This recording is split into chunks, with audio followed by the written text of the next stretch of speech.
Literally, fuck off.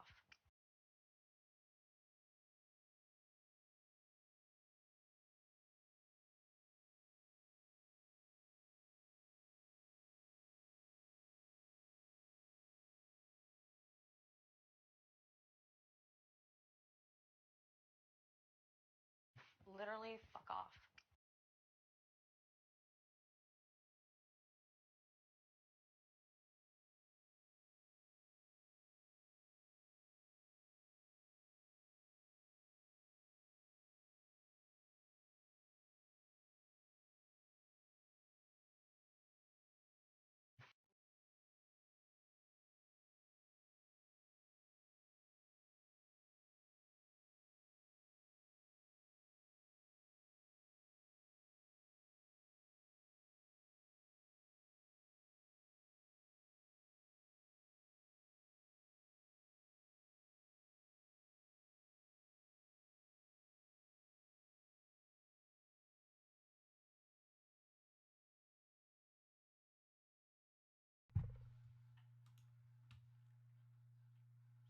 Yo.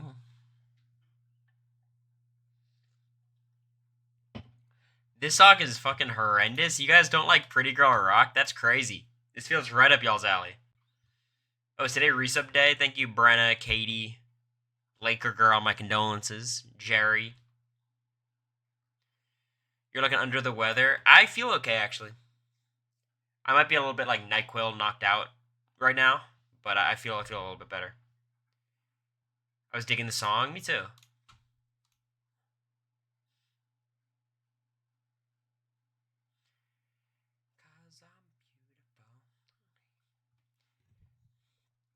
Thank you, Sala, for the 9 months. I appreciate you.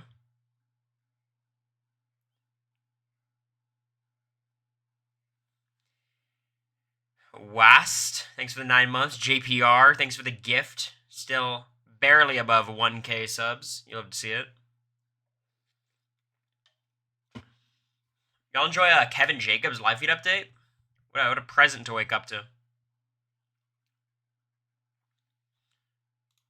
Let's do one more song in chat before we talk about Big Brother and Memphis and all those things.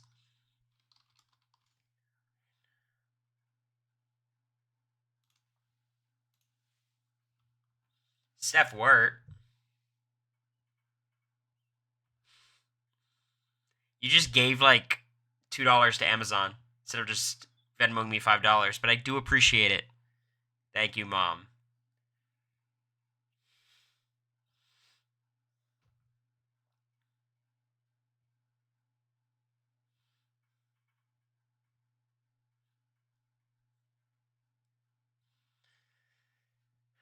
Rune Queen.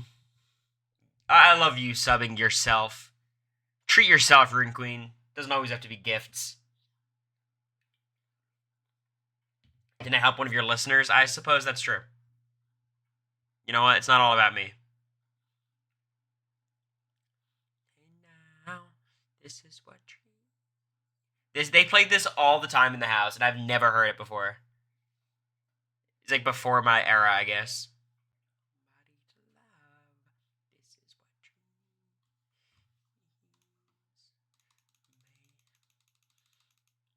Did you guys hear the news?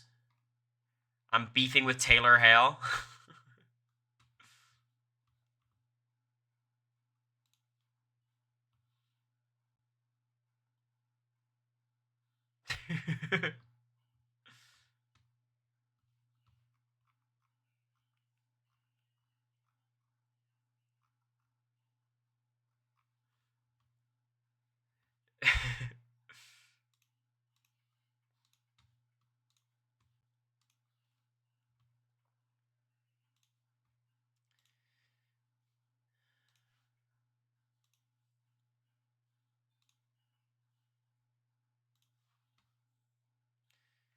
So Taylor said exactly, why was the wall 30 minutes? And I said, I think it's literally just how often they tilt it. I don't think it's just Newhouse guys being weaker. And then Taylor says, love you, Cory, but I was not looking for a real answer. 1K likes. And then I posted the giraffe.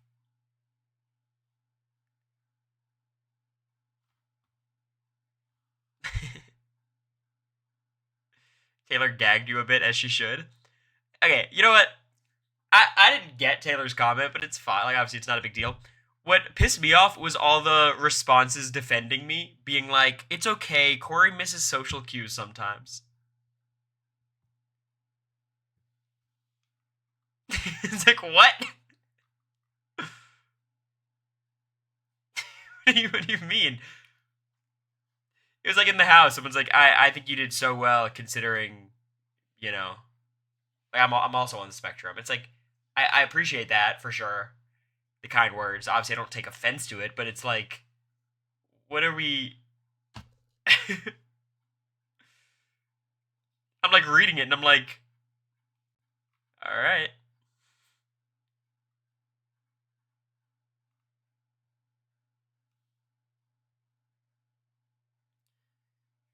And people like learn the meaning of a rhetorical question.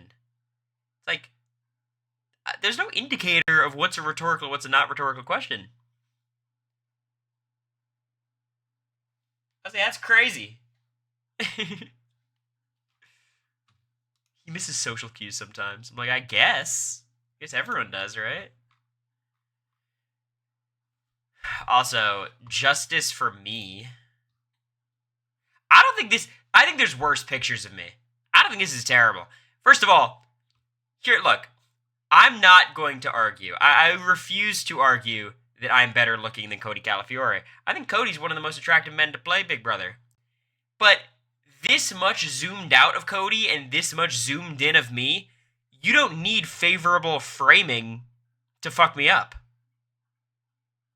You know what I mean? Like, it's not like you gotta post a good picture of Cody and a bad picture of me. Post both of us at our peaks. Post me at my peak and him at his ugliest. You'll still get the desired result.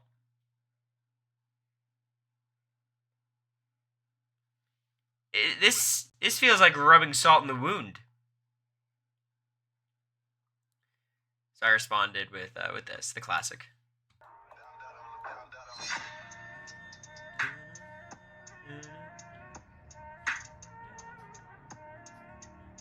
It's so funny looking at these rings. This is like my dad's wedding band, and I don't know what the fuck that is. And it's like my mom's big. I don't know what these are.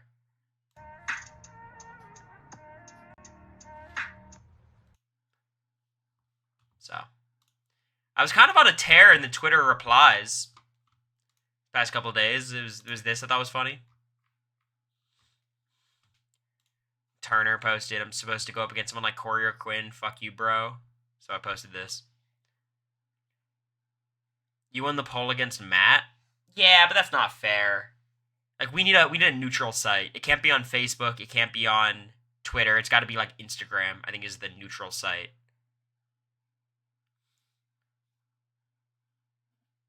America make that, or was that all you? That also pisses me off. Every time I post a good tweet, people think it's America. America didn't do shit. America's like, how'd you make this? Because she figured, like, I don't have Snapchat, which is where she does it. But, like, no, I went on, like, memetemplate.com or some shit. Alright, Steel Cage posted on Threads. Alright, that'll be good. So, yeah, it was... I get Canva. I use edit.org to make my player rankings template, too. So... but no, it's not you, Hey Bub. It's everyone was commenting this. Like, thanks, Brenna. I appreciate it. Cody on his way to get a Mickey Mouse ring. That's funny. Yeah, Cody is on a Celtics-esque run now. Heat without Jimmy Butler. That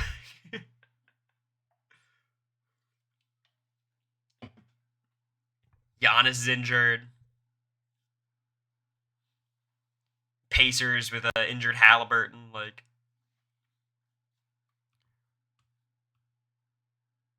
so. I think Cody has his first hard matchup today. Also, I'll put this out there, and I'll be honest, I was not personally really offended by any of this because I don't take too much stock in this kind of thing. I do think the hottest male house gets a little weird. Here's the thing.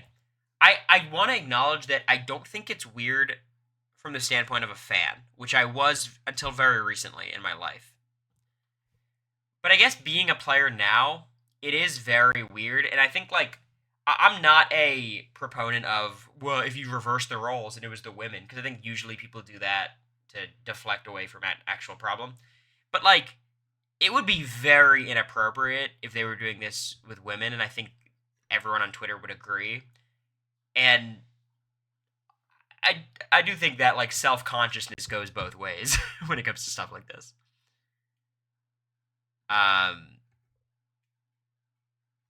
So yeah, that's I guess the point. Again, I don't want to be like, oh, but see, women do this thing all the time. You reverse the roles, and like that's not. I don't care about that.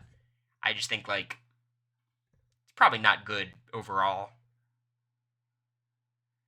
They've done this with women in the past, and it was also weird. I gotta remember, Hosier, it is just like a fan base, and it's a massive TV show. So like, I can't use my experience as like a house guest to police a fandom because 99% of the people are not former house guests, and I get that. So that's why I don't feel too strongly on it. Like I think it's fine ultimately. It's weird with BB players because you guys aren't like huge celebs. Yeah, but we are in this very niche world, you know. You guys see the stuff which feels weird. Well, I want that's important, Ashbrook, because the celebrities see it too. Like I think that's another part of it. They might not know each individual like Twitter account and what they're about, but they do know. Fans see house guests more as characters than people. It's because they are characters to them, which is fine. Like I get that. So here's my question. How do you guys? This is kind of very different, but a little bit similar. How do you guys feel about the Chaperone situation? Because I thought one way and then 180 the other way. Let me pull up the video if you guys didn't see it.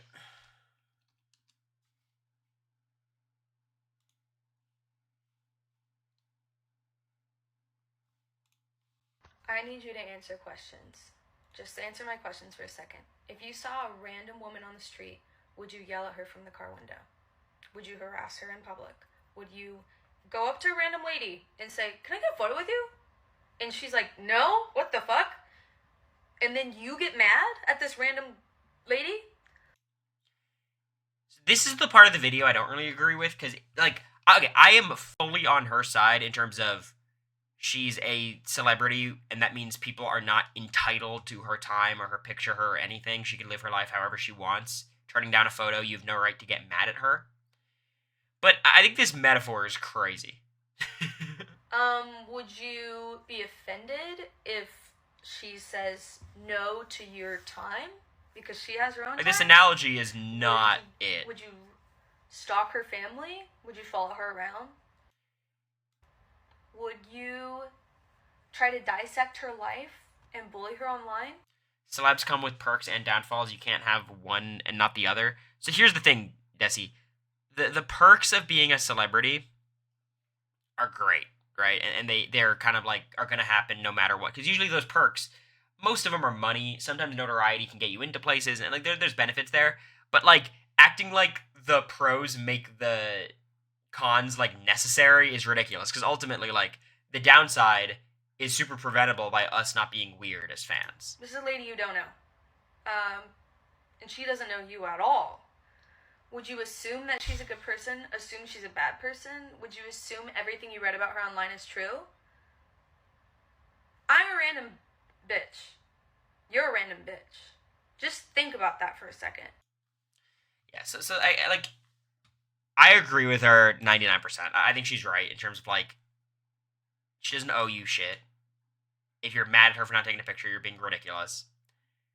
But I think the idea that like I'm just a random like that's not true, obviously. You know. So I think like I just wish she framed it differently because I think she would be getting a lot less hate. I think this could have been a much more universally accepted message. And now because of like the way she said it, people are against it, but I think she's right. Riley had a stalker? Yeah, I believe so. It's like a thing that happens way more than you'd think. And the problem with stalking specifically is like there is no way to legally do anything about it until they cross a line, which they're crossing a lot of lines, but cross like a legal line where they're threatening your safety. And it's so weird because you want to do something that's preventative of that behavior, like proactively stopping it, but they can't act on it until they do the thing. So you're sitting there like, wait, so you're just waiting for them to attack me? Or to harass me? Or to whatever? It's insane. Thank you, Sparkle, for the Prime. 5 months. I appreciate you. Thank you.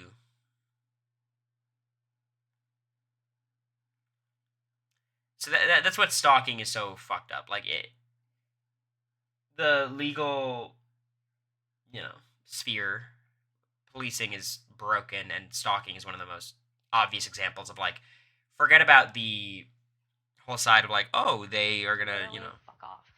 shoot unarmed black men, and there's systemic racism, and, like, that, there's that part of it, and then there's the just incompetence side of policing, where, like, they just can't do their jobs well. And part of that is because the law is fucked up, and part of it is they don't take these kinds of things seriously. Especially for, like, people who are, like, streamers or more niche celebrities. Like, I think if Rihanna was like, I have this person who's a stalker, you gotta stop them, they would step in and be like, okay. But if it's, like, this random person, they almost, like, don't... They think these people are exaggerating, potentially, or it can't be that serious, or... the person is clearly just like a loser fan. Like, it's not that big of a deal. Thank you, Nizer Bees. I appreciate you. 9 months. I guess everyone's at 9 months. We're almost at 10 months. Almost at a year. How crazy is that? Before next stream, I'm adding sub badges. It's about time. So. Not quite, pal. I'm going to get into it in like 5 minutes, 10 minutes. Talk about everything going on this week. We're at 10 HelloFresh people. That's awesome, by the way. Thank you all. That cooking stream was a bit of a disaster, but I think it actually turned into a nice little Q&A. So I hope you guys enjoyed it. When should I come to Nashville? Daniel, anytime. Let me know when you're looking at flights. I'll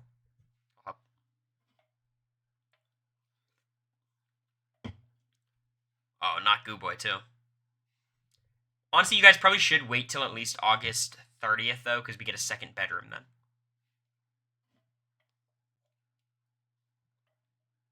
Podcast topic about? We're going to be talking about Memphis for sure, and then something else.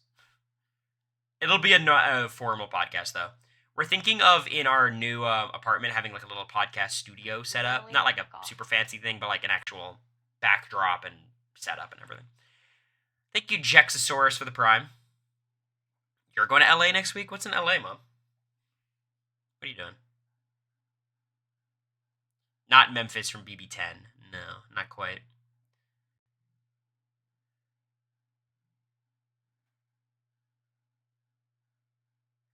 Thanks, Indy. What's in LA? Literally, fuck off. Oh, Zach's moving. Okay. Right. I appreciate you, Jexosaurus. Thanks for the Prime, Indy. She's hosting a comp. You guys hear the rumor that me or Turner was hosting the next HOH comp? I can confirm it. It's happening. Absolutely. Your mom's going to see Bowie Jane. It is crazy, because my mom and Bowie Jane are, like, the same age. Not totally, but, like, I just don't think of Bowie that way whatsoever.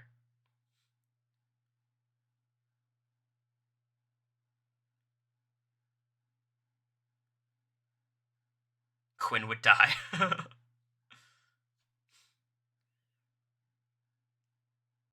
Beyond Jag, who's the most likely from your cast to host? I would think Felicia would make the most sense in my head. I mean, like, I think you could definitely say Cameron or Matt, but I think Cameron maybe is getting a little bit messy for them, and I don't know if they're... I think Felicia's, like, the perfect... big character. She'd obviously say yes. People would be excited to see her. It's Cam. I think Cam is another fair one. Matt had no charisma. They wouldn't invite him to host. could say that about a lot of people. They still get invited back. If they had brains, they would invite Americory. You guys got the most shoutouts by far. I will say, here's what I'll say. If you guys were production, and you've been able to observe the postseason conversation and everything, would you want America and I?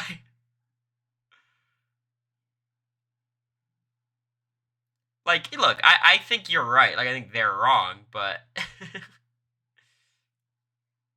But you guys gotta remember, you guys in this world are Paramount Plus. You're CBS. And I think there was a very strange thing that happened with our season where there was unacceptable behavior from many people. You all know who. A group of people. And instead of blaming those people for perpetrating that behavior, they blamed America or me in certain spots for, like, talking about it on the feeds, because they would cut the actual behavior out. So we would be the ones creating the problems because they're trying to cover it all. Hey, what's up, Bowie?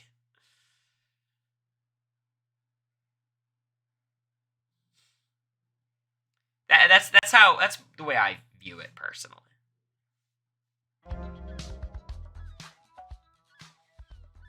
Nice one, Solomon. Good first comment.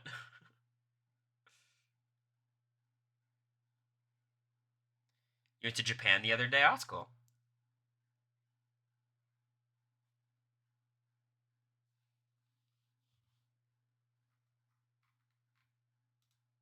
Why do you ban them, Katie? That was a pretty inoffensive joke. Think it's a bot? How much do you think CBS pays attention to postseason stuff? It doesn't have to be CBS necessarily. Just one person does and tells them.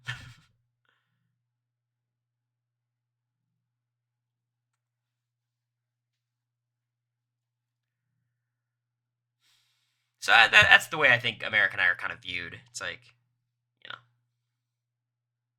which is okay. How long are you under contract? 3 years?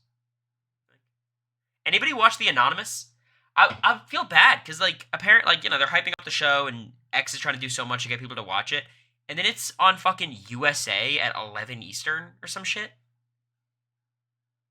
Like, what the fuck is it on at 11 for?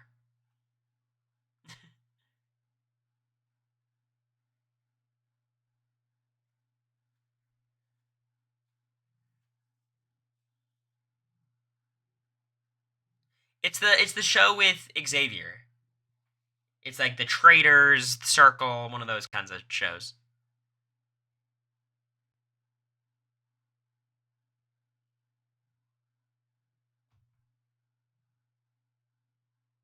Solomon Hungry is my new favorite chatter. Said one joke, got banned, and then apologized to the mod. It's because of the wrestling. Okay. And Nina, is that Sandra's daughter? I know she's her own person, but that's how I know her, obviously. Wrestling ends, okay.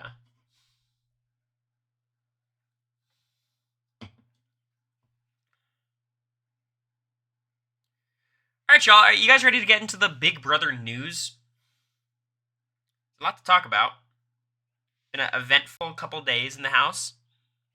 We got a lot to accomplish today. We got to watch the feeds because there's potentially a house flip brewing. Brooklyn's been yapping to Rabina for hours. Watching the DNC at all? No. I find it boring. Like, I'm very passionate about politics, but I think the speeches are a little bit dull. Okay. Let's get into it. Checking in at BBN. Big Brother Network. Hey, y'all. So, I haven't streamed in a while. At least a bit. So, a lot has happened. Let's start with current event number 1. Oh, no. I know it's felt like forever since Cedric's been evicted, but this was sad. It's a bummer. Losing Cedric. It was a very exciting house flip, though. A really, really exciting Thursday live show. Zach texted me, is this the best episode of Big Brother in a while? I think you could definitely make the argument. in quite a long time. This is the best thing we've gotten. I think maybe you could say like the Michael double eviction was really good. But this is really good. It's obviously Cedric, Mackenzie, and Rabina. If anyone but Mackenzie wins, Mackenzie is going. In the photoist photo finish, Mackenzie beats Rabina, which sends Cedric out of the house. A 6-3 vote. The only people being left out being Brooklyn, Chelsea, and Cam. Quinn, of course, is also left out, but not as big of a deal. So it was tragedy losing Cedric. I mean, definitely one of the most fun forces presence on the live feeds. I am happy that he's come out to such a positive reception. It's an extremely rare thing in Big Brother that happens. But, it seems like everyone's kind of welcoming him with open arms. We had a couple DMs back and forth. Seems like a great guy. So it's a bummer. But I think it was the best thing to happen for the game because immediately following this tragedy, we got the wall comp. Now, let me tell you about the wall comp because here, look, I'm a Big Brother alumni, and you'd think as a Big Brother alumni, I would always take the other Big Brother alumni's side, right? It'd be like a loyalty thing, a band of brothers. We're all in the house. We all stick together. One of my biggest fucking pet peeves is all of these motherfuckers from past seasons who do everything they can to shit on the newer casts and talk about how weak they are. And how if I was there, I would... Just, so purposefully, dense. And just, hyping yourself up despite the very clear reality of what's happening. Thank you, Steele, for gifting young Cedric. What's up, young Cedric? I saw Jessica Milagros, who I love Jessica Milagros. Met her in person. She drove us back to our hotel in Chicago. One of my favorite alums I've met, by far. And she's like, I lasted on the wall 28 minutes. I could have won. I get they didn't compete on this version of the wall, but it's so abundantly clear how this wall is designed differently. You know what I mean? You really think that in past seasons, the wall's gone for 2 hours, and now they can't even make it 30 minutes. It's ego. It does feel like ego. I'm sorry. I believe, and this is just my opinion, I think Tucker could have won the wall on Big Brother 10. Very easily. He could have lasted for 3 hours. I think he could have won the wall on Big Brother 14, you know?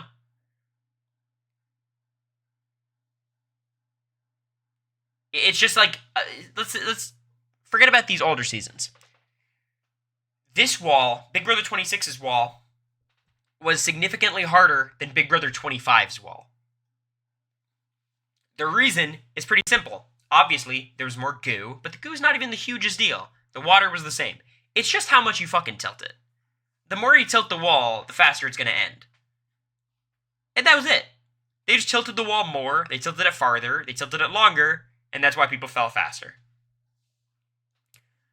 This is just my opinion. I fully believe that Tucker and Quinn would have beaten Jared on our wall. And Blue and Bowie and them. Just based on my read of how they looked and, how they've done in other comps and stuff. I think the BB26 cast was much better suited towards the wall than BB25.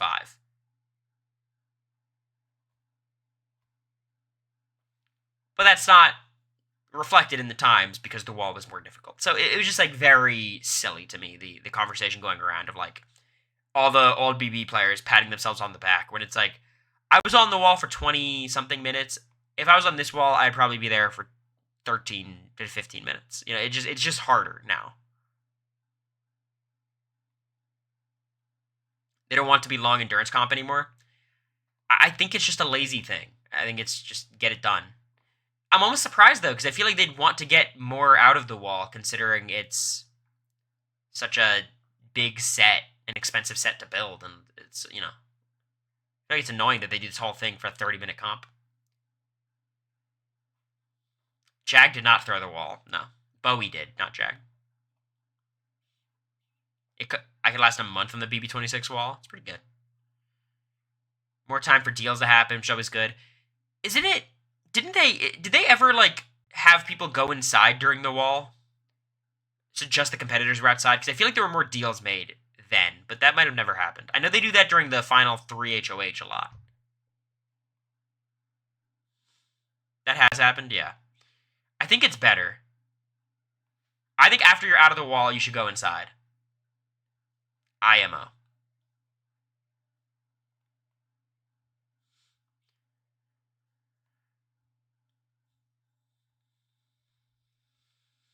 Also, from a player's perspective, it'd be nice if you could start showering. Because then when everyone goes in the wall and has to come inside and shower at the same time, it's a bitch. But that's just my personal little... my little problem.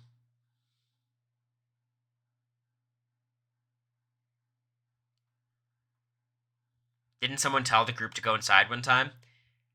You would not be able to do that on Big Brother 25. I really don't think so. Because, like, they have, like, a little screen that goes down, so, like, you can't even see inside the house. And I guess during that time, they might fix cameras and stuff. So it's not like you could just stand up and go inside. Like, that wouldn't be allowed. Sorry, let me see what's going on with Tucker and Robina here.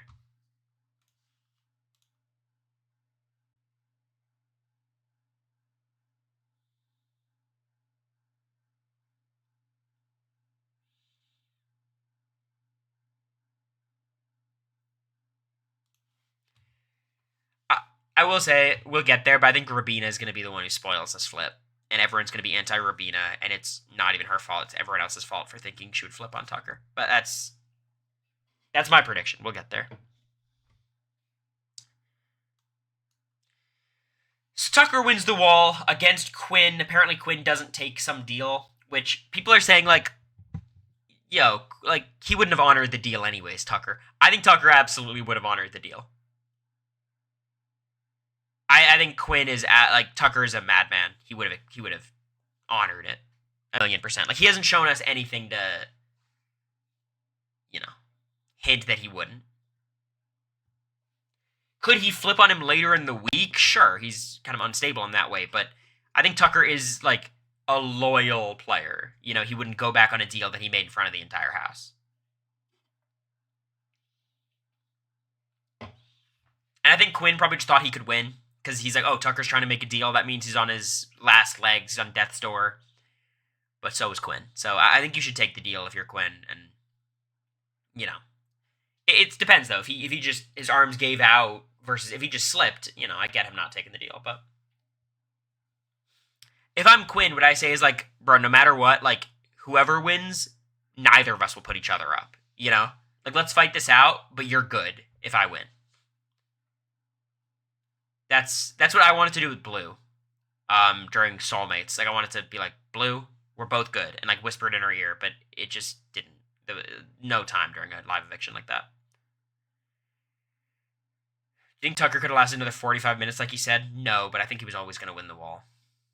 He was bugging out and, like, adjusting so early that it shows me that wasn't really him struggling. It was more him just, like, repositioning and using different muscles and whatever.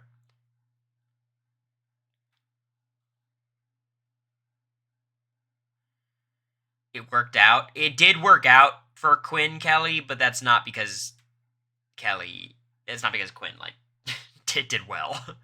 Anyways, let's go to number 3. So Tucker wins HOH. Shout out to Soap Dirt for the visual. This is on some website. But we got Tucker and Quinn.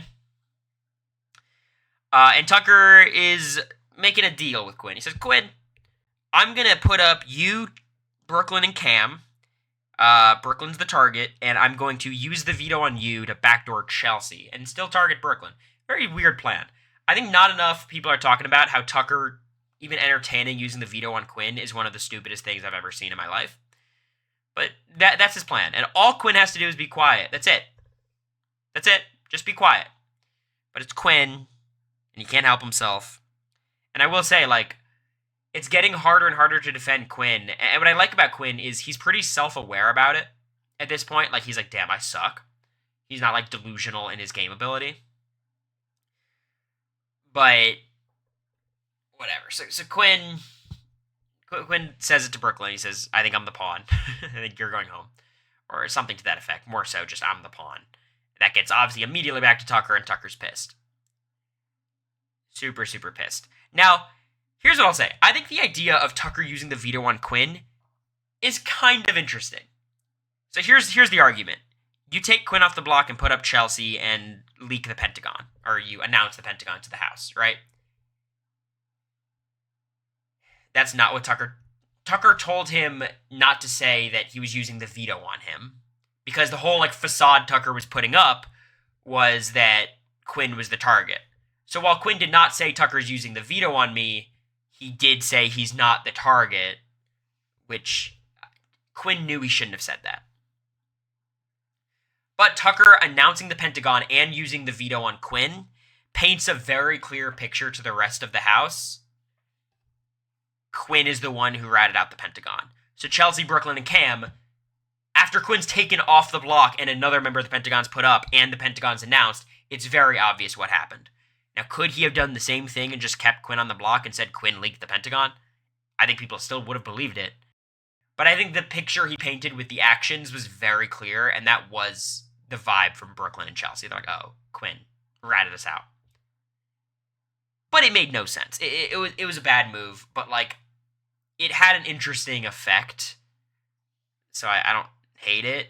Well, I do hate it. It was stupid, but it was something. It was interesting.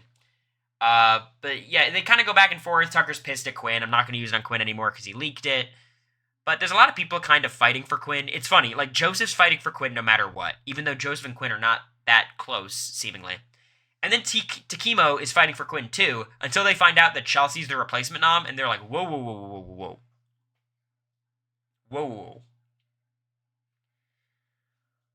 Let's not. Quinn can stay on the block.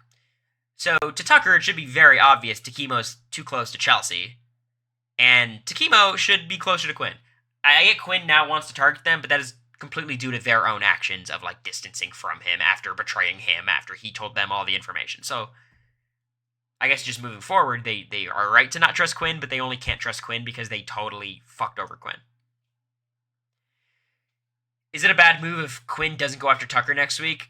Does anybody have any faith that Quinn's gonna spare Tucker? I think Quinn's targeting Tucker next week, right? He's saying the right thing and saying he won't target Tucker, but I think he's going to target Tucker. Especially if, people like T-Core want to target Tucker and Chelsea and Brooklyn,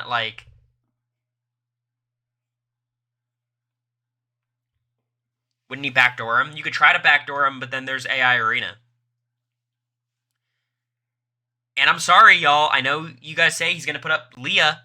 I don't think he's going to put up Leah. I think he believes Leah. I think Leah was very convincing in her conversation. We'll talk about that, Desi, in the player rankings. I can't believe the veto's been used every week so far. Half the nominees get to play, and Tucker's won 3 of the 4 vetoes. It's kind of a product of just the season, the format.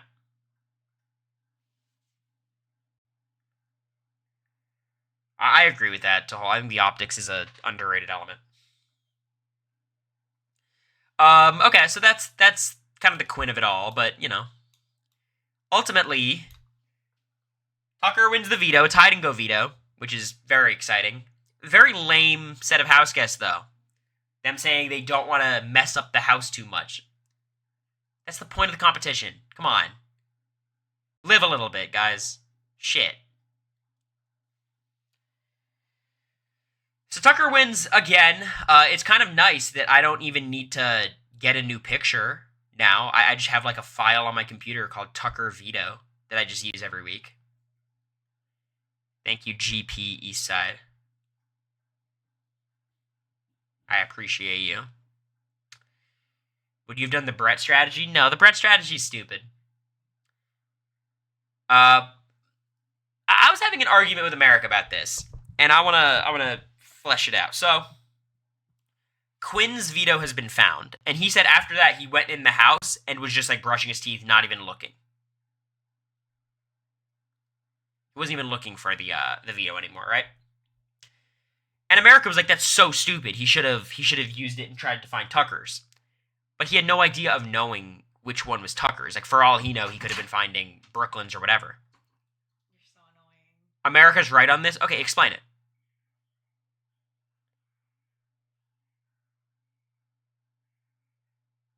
Like, there's no possible argument you can use to justify it. Because he should at least try. Katie, try to do what? Try to do what? So there's 2 left at this point, right? Or we don't know how many were left. But, like, Joseph is still one of the competitors. Like, maybe he's hoping for Joseph to win. Him and Joseph are tight, right? So maybe it's between Joseph and Tucker's veto that still haven't been found. If he has the opportunity to go and help Joseph win...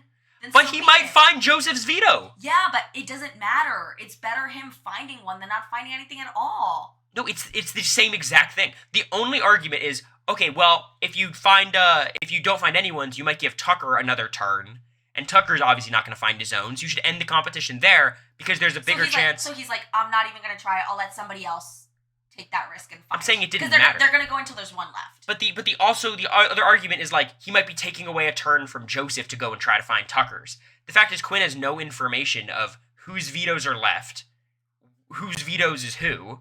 So Quinn is basically just saying, I'll flip the coin instead of having someone else flip the coin. If he wanted to go look for one, that's fine. That also would be a fine. Wouldn't you rather flip the coin than have someone else? Okay, if your argument is, I'd rather him take the fifth. I've told you so many times, I'd rather him take the risk than depend on someone else to take it. Okay, so you're just saying I'd rather take matters into my own hands, even though the probability is the exact same. Yes. That's a fine argument. That you're basically saying I believe in destiny, which is fine. No, don't bring John Locke into this. No, that's what you're saying. No. You're saying his walking stick says north, and I'm going to walk north. You're so annoying. Everyone agrees with me. Like, it's... Bye. Yeah. Let's do a poll. Sure. Again, like, America's poll, America wins. On my poll, we'll see. All right, I'm just doing a question mark. Do you believe in Cory or America's side of the argument?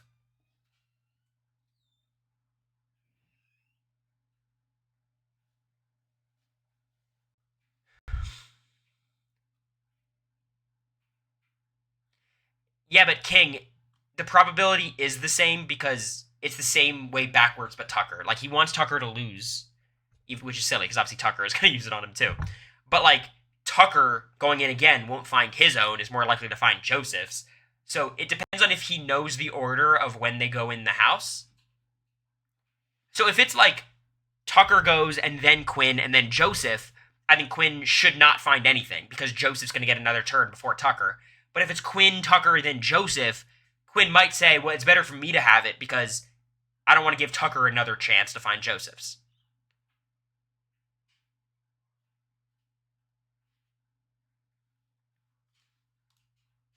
All right, you guys agree with me. I appreciate it. Obviously, it's my platform though, so it makes sense. It makes sense. Like the only argument that you can make that makes sense to me is if Tucker was searching after Quinn, like immediately after Quinn, and Quinn knew that, and Joseph was later. I could understand that.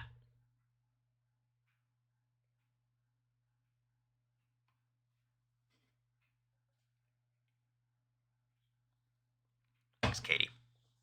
It was annoying because I saw America did her poll on Instagram, and I'm like, this is not my argument at all. You are setting me up so much. If Quinn finds Tucker's, chance Tucker's pissed, even though that's unreasonable. There's a lot of like nuances you could put in to make it a more complicated question, but I'm just talking about like the probability of it all. Where would you hide your veto? I'm an idiot. My spot was in the game room, which you have to go downstairs, so I didn't have a spot, I guess. But there was a panel under the bumper pool table that I was kind of wedging open. I was going to put it in.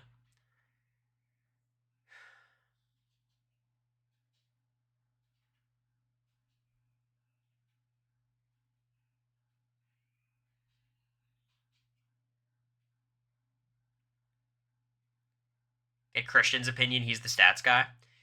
Yeah, I mean, the problem is it's not a pure statistics question, right? But the stats part of it is actually pretty simple.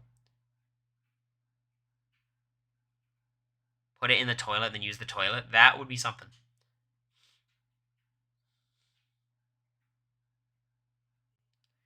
Okay, well, Tucker wins the veto. And this sets off a bit of a chain reaction. First of all, people saying, like, why is Tucker winning this? He doesn't need to win this. He could keep his threat. Tucker has passed the point of no return with competitions. There is no reason for Tucker to ever throw any competition unless he has the opportunity to throw it to, like, Angela. If he can purposely throw it to Angela or maybe even Rabina or someone, I could see it. Like, if he could throw an HOH to Angela, like, that makes sense because he could play the next week. Otherwise, the toothpaste's out of the tube. Everyone knows he's a comp threat. There's nothing he can do to convince anybody he's not the alpha dog comp guy. So, if he has a chance to win a veto, just fucking win the veto so you have the power. That's the way I feel. So, he wins, and it sets off a bit of a trade reaction, because now it's like, alright, what's Tucker going to do?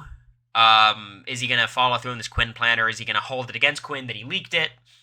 Ultimately, his starting thing is, okay, I'm just going to keep it the same. Fuck Quinn. He doesn't get the veto on him anymore. But as time goes on, he kind of warms up to the idea of, I kind of want to blow up Chelsea's spot. I want to blow up the Pentagon. Taking Quinn off is the dramatic move. He keeps talking about this WWE thing. I really think Tucker, more than anything else, is kind of like driven by wanting to make the good TV move. And in his head, that's taking off Quinn, his arch nemesis. So ultimately, he does it. And the replacement nom is Chelsea.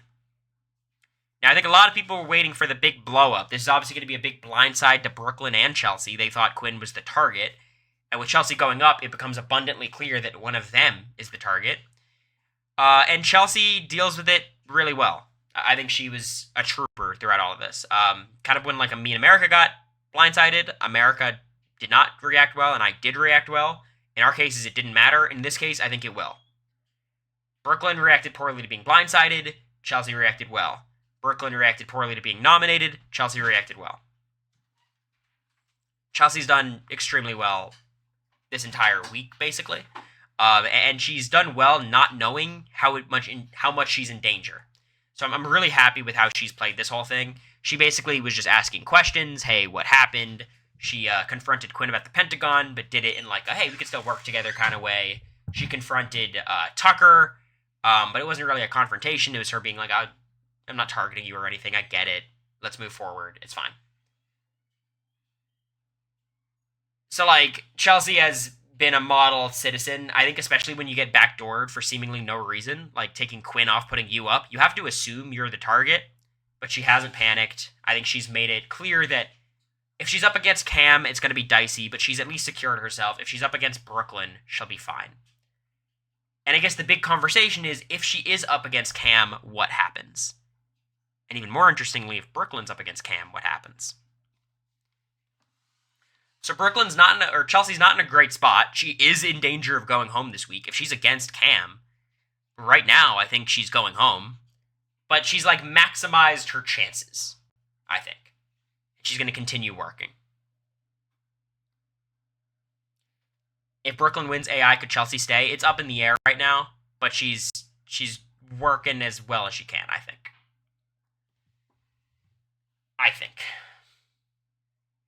Why do these people want to keep Cam? Because he's a non-factor. He's inoffensive. He's amicable. He's not a threat. So, I think a lot of people are rooting for Brooklyn to win the arena, and I get that because it's the most dramatic. Because I think Corey and Cameo would fight to keep Chelsea, but I think you might lose Chelsea in that spot, and that would just be a bummer. Just be a bummer. So, Chelsea's nominated. You got Chelsea, Brooklyn, and Cam are going to be the final nominees this week.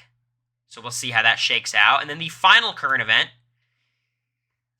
are these troublemakers to Chemo.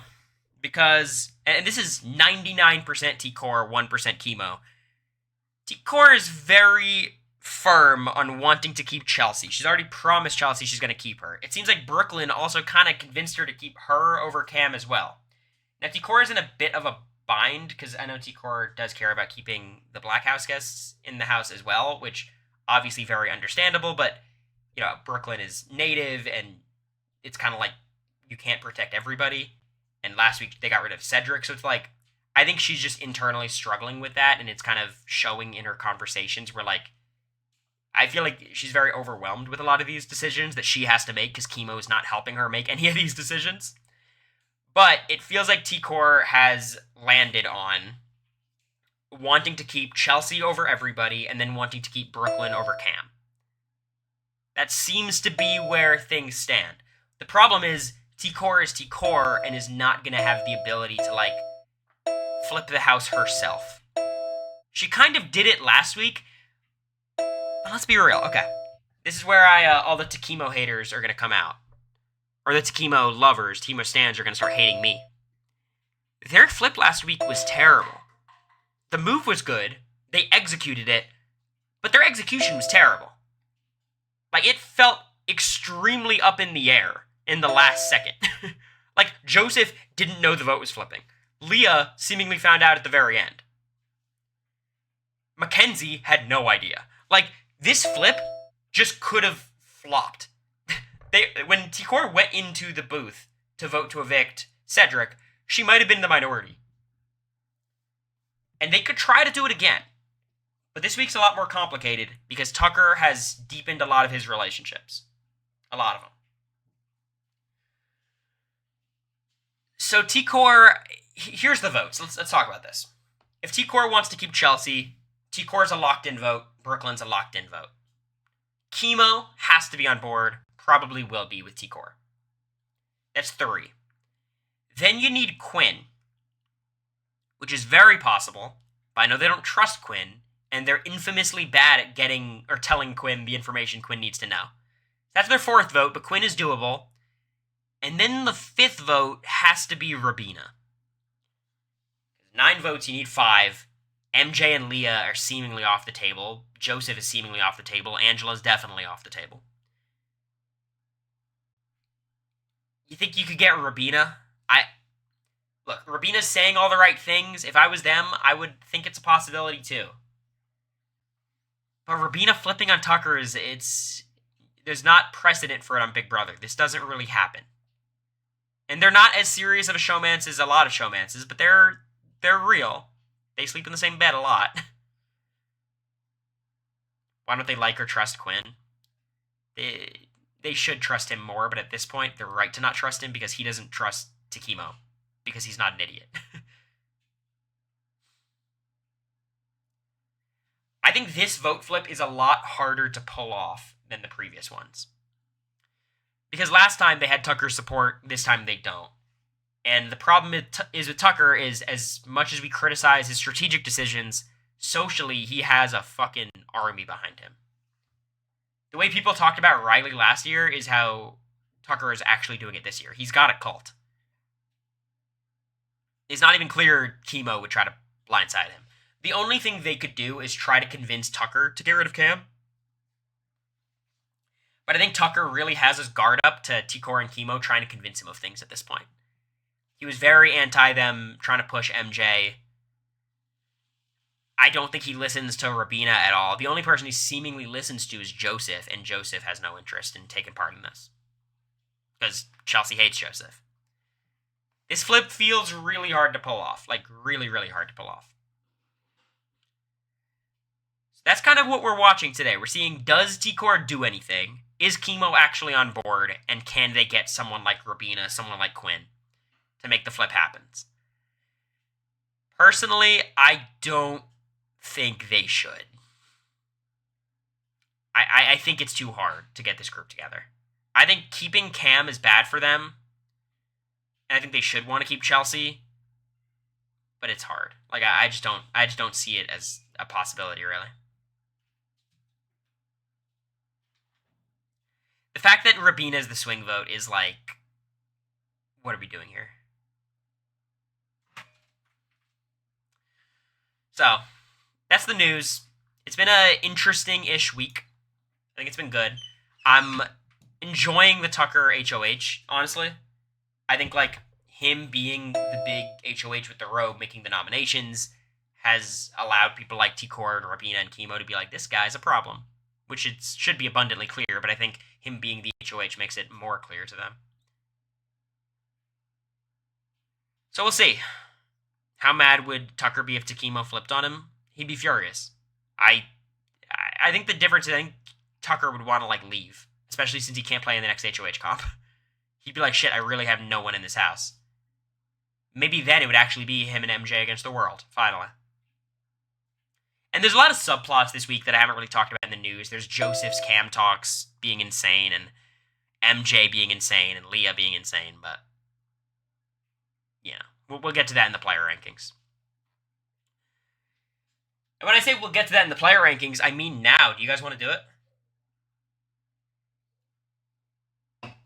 Because I will say, these were by far the most difficult player rankings I've ever seen. Doing these was fucking impossible. I could not find a ranking I was happy with throughout the whole thing.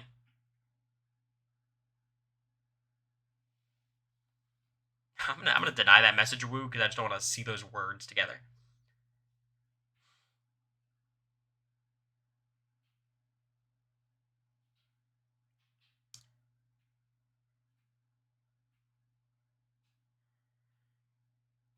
So let's do these player rankings.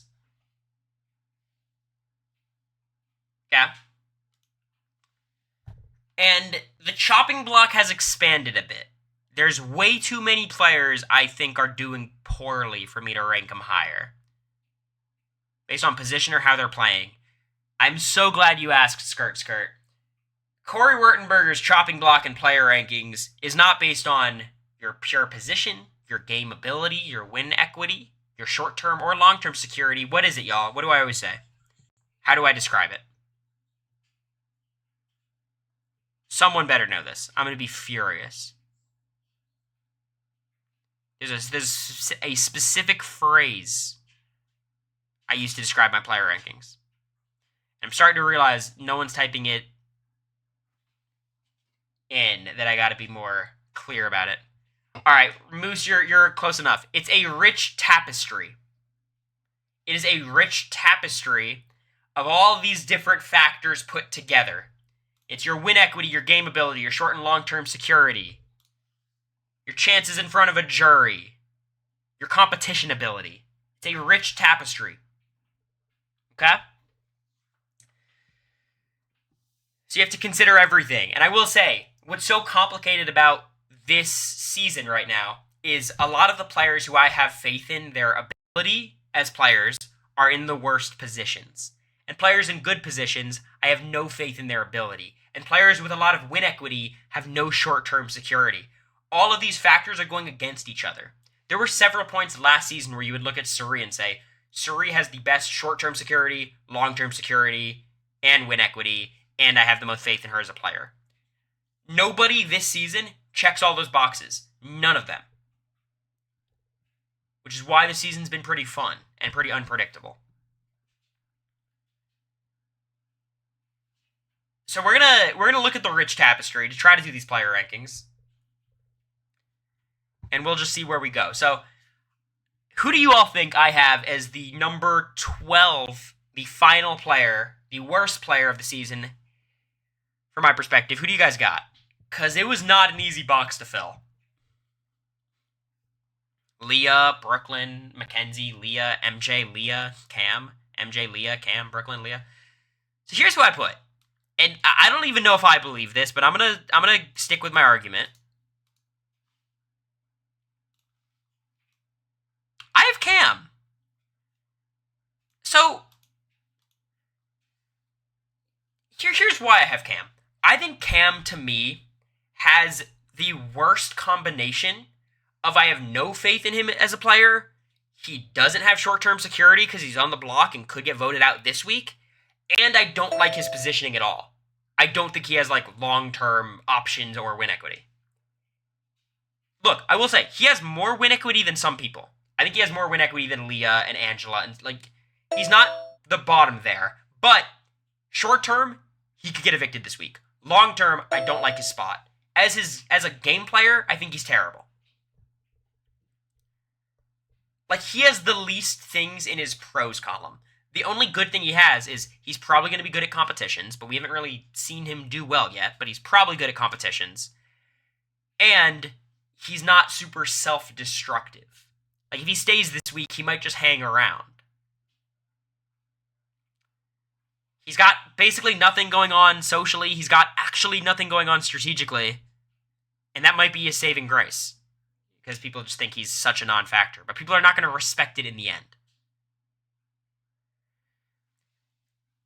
So because of the combination of all these factors, I don't think Cam is in the worst position in the house. He's not necessarily the worst player. He doesn't have the least win equity. He's certainly not the worst competitor. But he's low enough in all of these categories that I think it aggregates to him being number 12 in my player rankings.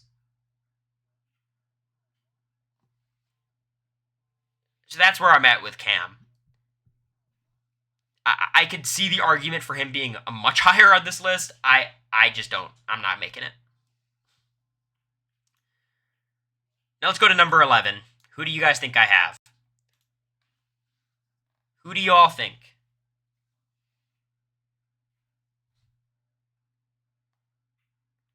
A lot of MJs, a lot of Leahs, a lot of Brooklyns, a lot of Angelas. Thank you, K. Barrera, for the sub.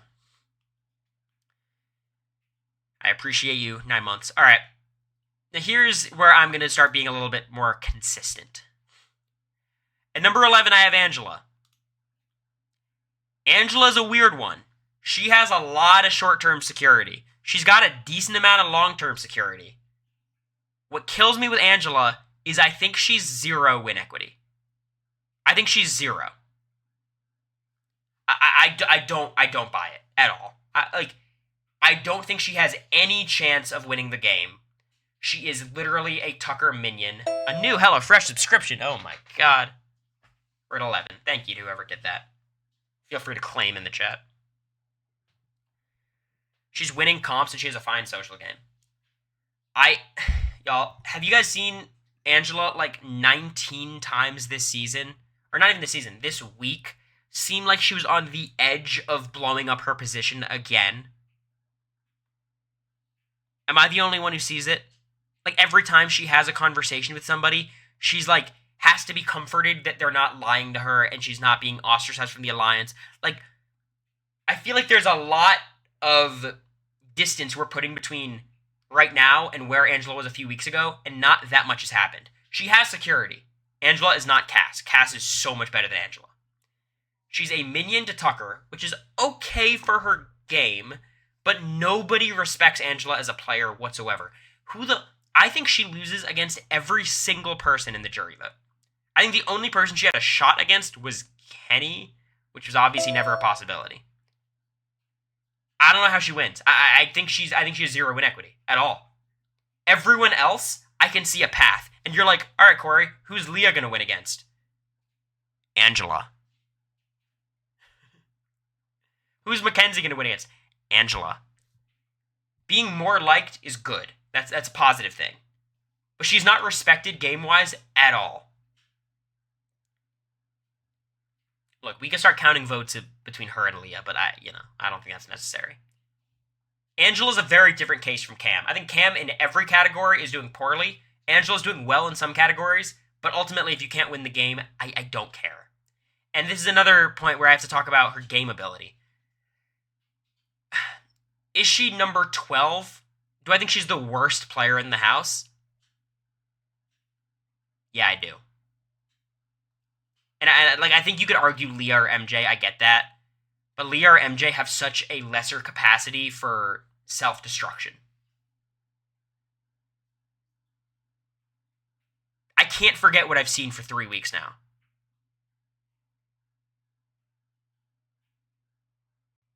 I think she has much better game sense than Leah and Mackenzie. She knows the game, like, all that is good.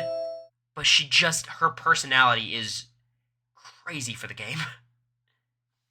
She's got better reads than MJ.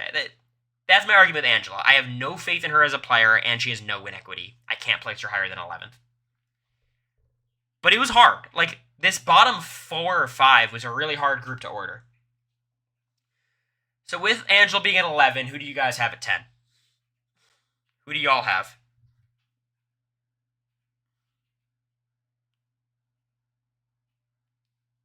A lot of MJs, a lot of Leahs, a lot of Brooklyns. Well, at number 10, I have Mackenzie. I have MJ. So, for me, MJ has proven herself to be the worst player in the house in a lot of aspects. She has the worst read in the house, and it's not close.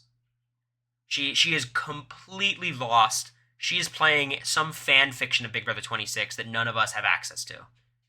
Some of her conversations with Rabina about her relationship with Tucker, it's insane. I can't even follow her logic. She somehow is on the right side. So let's start even earlier. She starts off the game with Matt. She's immediately ostracized in the minority. She survives because she has America's veto. It's supposed to last for 4 weeks. She can't even get the full 4 weeks of safety out of it. She has to use it that 3rd week, which people are praising her for using it. Tucker has normalized not using the veto on yourself, so I guess people are cutting her some slack. But no, that was the bare minimum she could have done. She's immediately nominated and is the target and is going home. I get, Tucker was the target, but she was going home had she not won the AI arena against Cedric or Rabina. The entire house was mobilized to flip on Cedric, but they weren't willing to do it for Mackenzie because she's so bad socially. This flip happens, she wins the AI arena, saves herself last week, and then finds herself in the wrong side of the house again. She flips with the house and then goes towards the other side of the house. She wants to work with Brooklyn and Chelsea. That's her plan. She goes to Tucker. She says, that's the people I want to work with. Half the house is campaigning for her to be the target. Tucker decides not to, which is the right move for Tucker. Tucker truly believes MJ is on his side, and she is. Now she's kind of fallen into this group with Tucker and Leah, and now everyone is still targeting MJ except for Tucker. I think Leah might still be targeting her. My only thing with MJ is at least she's playing a game compared to Leah. If it's who I prefer to watch, give me MJ a million times. MJ is just so self-destructive in the same way that Angela is. So that's MJ. Her reads are just transcendently bad. Now, her position has been worse. I think people who are targeting MJ would target Tucker first. She does have Tucker in her corner. I think Tucker could influence someone like Angela to not target Mackenzie. Could influence someone like Rabina. Could influence someone like Leah. So she has a lot of outcomes where she's safe. Obviously, if she's put up next to Tucker, you'd think Tucker would go home, but that's not even clear. Obviously, Tucker's very likely to win veto or AI, so. And I think the big kind of nail in the coffin for MJ is there's just no social game at all. Like, she just doesn't have friends in the house. She was working on Chelsea and Brooklyn, but they didn't give a shit about her, which is Chelsea and Brooklyn's bad, but obviously if MJ was better socially, she probably would have had them on board. Leah and her should be locked in as a duo, but they hate each other. She loves Tucker, and it seems like Tucker is warming up to MJ, so that's good. But Takimo doesn't like her. Quinn doesn't like her. She just has nothing. She can win comps, that's one of her biggest pros. I mean, yes, she seems to be a pretty good competitor, but she hasn't been very good so far. She won the AI arena barely over Rabina. Like, I don't have faith in her being able to comp out. Chelsea's flipping MJ right now. I'm watching. I've got it in my left ear. I'll focus for a second.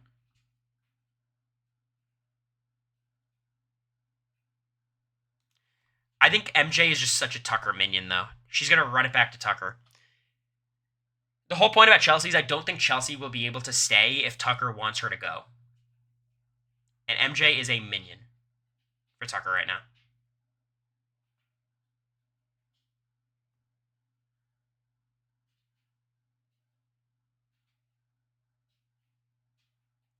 So, I've got Mackenzie at 10. Number 9, you guys know it's going to be one of a few people. You guys want to take your biggest guess? Because I guarantee you guys will be right. Leah.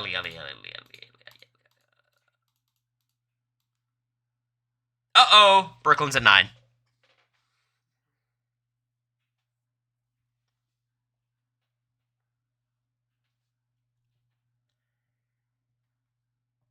I think Brooklyn beats Leah in every single game category. She has better reads. I actually like her. Like, if she stays this week, her positioning's better. She's a lot better socially. She has more bonds. She has more of a path forward. She has more win equity. But she's going to be evicted this week. Like, I think she's going to be evicted. And if she was number 1 on every power ranking I did before this, and it's respect for her game ability, which has not been as good as I'd hope it'd be, but it's still there. She's very manipulative. She's fighting hard. But I think she's just going to be evicted this week. She's here because of the AI arena. Could the house flip to keep her over Cam? Maybe. It's a possibility. We're tracking it. It just doesn't seem likely based on the votes they need. And of course, Cam could just win the AI arena. And then she's totally cooked. So her having the arena is giving her this ranking. Because I think she's just going to be evicted. I think it's going to happen. Now, I'll spare you guys the suspense. Leah's number 8. Now, my Leah, Brooklyn, Mackenzie, my whole thought of these 3 is Mackenzie has proven herself to be the worst player. The reason Leah I have above both of them is I think Leah has a lot of security in the game. I think she has long-term security. And I know a lot of people don't like Leah, but I just don't see her going home. Give me the outcome where Leah goes home.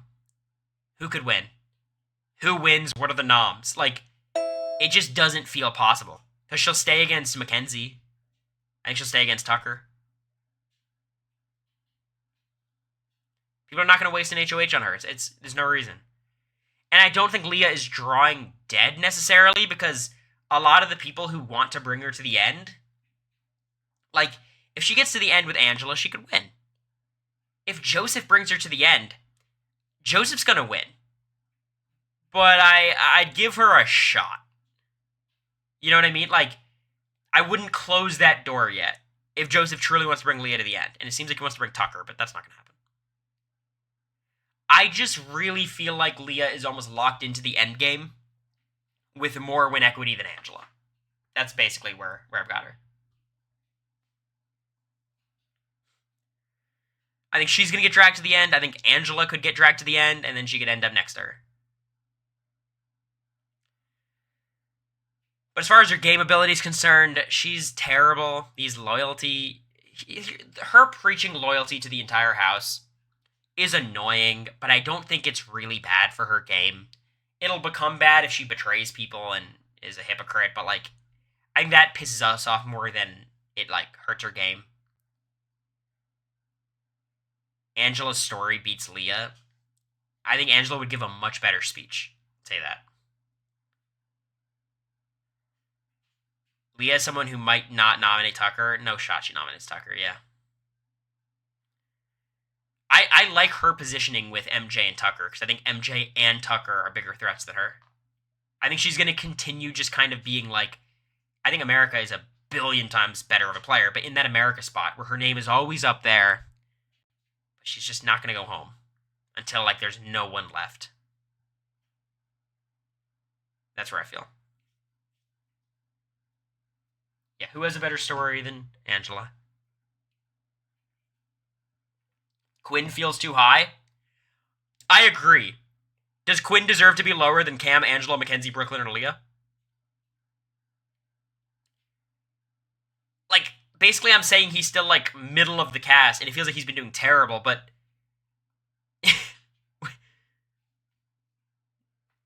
these are the people he's competing against. Quinn's biggest rival just took him off the block. He can't be too low. But that's not, like, I'm not giving Quinn an ounce of credit, because Quinn did everything in his power to make sure he wasn't taken off the block. Everything. Like, shit.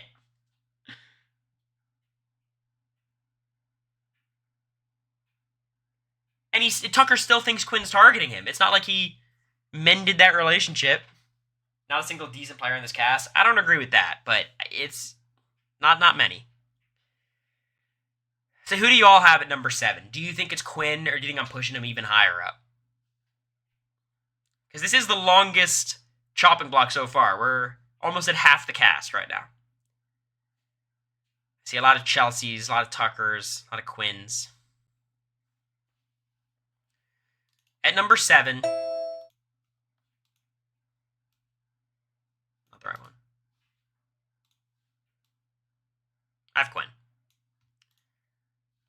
have Quinn. So, here's the dealio with Quinn.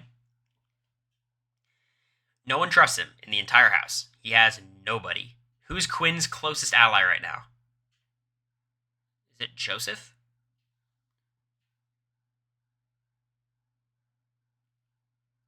Is it Chemo? Tucker? I think it's Joseph.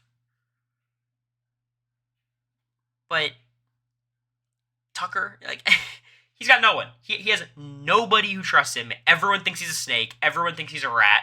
They're all correct. He's actively trying to get himself evicted this week, seemingly, by ratting out Tucker's plan to take him off the block to Brooklyn, or at least part of it. He's kind of shown himself to be a comp threat, which is why it's so perplexing why Tucker would take him off the block at all. I think he's done a good job since he's been off the block to try to rebuild his relationships. I think he did a decent job with Chelsea, basically trying to explain himself, say he was on the bottom, justify why he did what he did. I think a lot of people who win won't target him necessarily if there's enough momentum against Tucker, maybe, or if they think they got to get rid of MJ or Leah to weaken Tucker, or say you still got to get rid of Chelsea and Brooklyn if you are Tucker. You know, like, there's paths where he could have some short-term security, but he also could just go out next week.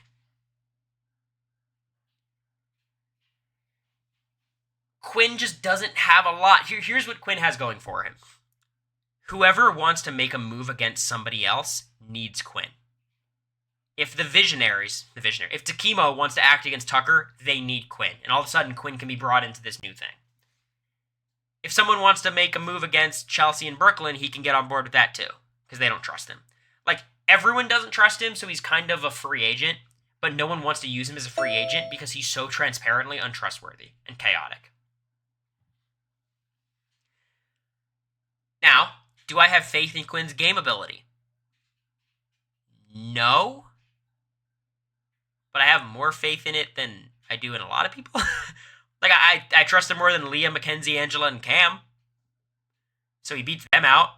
I think I trust Brooklyn more than Quinn at this point. Like, it's hard to. Like, I don't think highly of his game ability, but I think it's better than some people's. He knows the game at least. He could still win competitions. That's in his favor. He has good comp ability. Tucker can't win HOH next week. That's good for him. What Quinn needs is to make the Visionaries real again. He needs to get in with. Like, he almost needs, like, Rabina to betray Takemo, and then Takemo needs him again. That's kind of the best path I see for him. For him, it might be best for. Like, what Quinn should try to do is if Quinn catches wind of this idea to get Cam out over Chelsea or Brooklyn, he needs to make it happen. He needs Takemo to betray Tucker. That's his best case scenario. Because then all of a sudden, everyone's targeting everyone. He could just slip back into the background.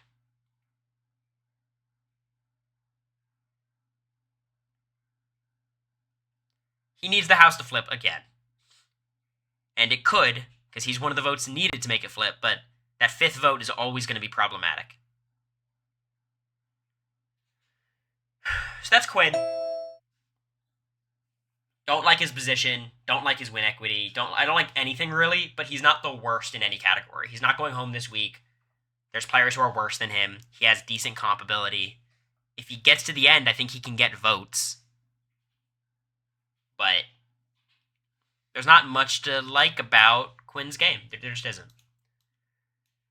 So, to recap the chopping block, we have Cam at 12, Angela at 11, Mackenzie at 10, Brooklyn at 9, Leah at 8, and Quinn at 7. We have 6 people on the chopping block, which means we have 6 people, in my opinion, who have earned the right to be on the player rankings. Because before you can storm up the player rankings, you gotta get on them. So who do you guys think I have at number 6? Because I will say, this is the first time Tucker's been on the player rankings. Congratulations to him. He's been, or maybe he was on week 1, I think. Who do you guys think I have at 6? Yeah, Chelsea, Rabina, Chelsea, Tikor, Chelsea, Tucker, Chelsea. All right, well, I never thought they would get this high in my player rankings, but I do have Tucker at number 6. Well, let's be real. Chelsea has a good chance of going home this week. A very good chance. How can Tucker win the game? So Tucker wins both comps this week. Okay, I know how Tucker can win the game. He can win all the comps. But here's the thing. Tucker doesn't need to comp out anymore. He doesn't need to. There's people who can win competitions that will protect him. Angela is a complete minion, will protect him. MJ currently is a minion, will protect him. Leah, I think, will protect him. I don't know if Chemo will target him. Rabina is his showmance. Like, he has numbers. Like, real numbers. Now, here's the problem with Tucker. Here's why he can't be higher. Every single person in the house knows they gotta get Tucker out. Except Angela, I think. Even MJ knows Tucker has to go at some point. And I think he will be a target as early as next week, probably every week until he's gone, for a lot of people in the house. Not Joseph. That's true. That's true. That's true.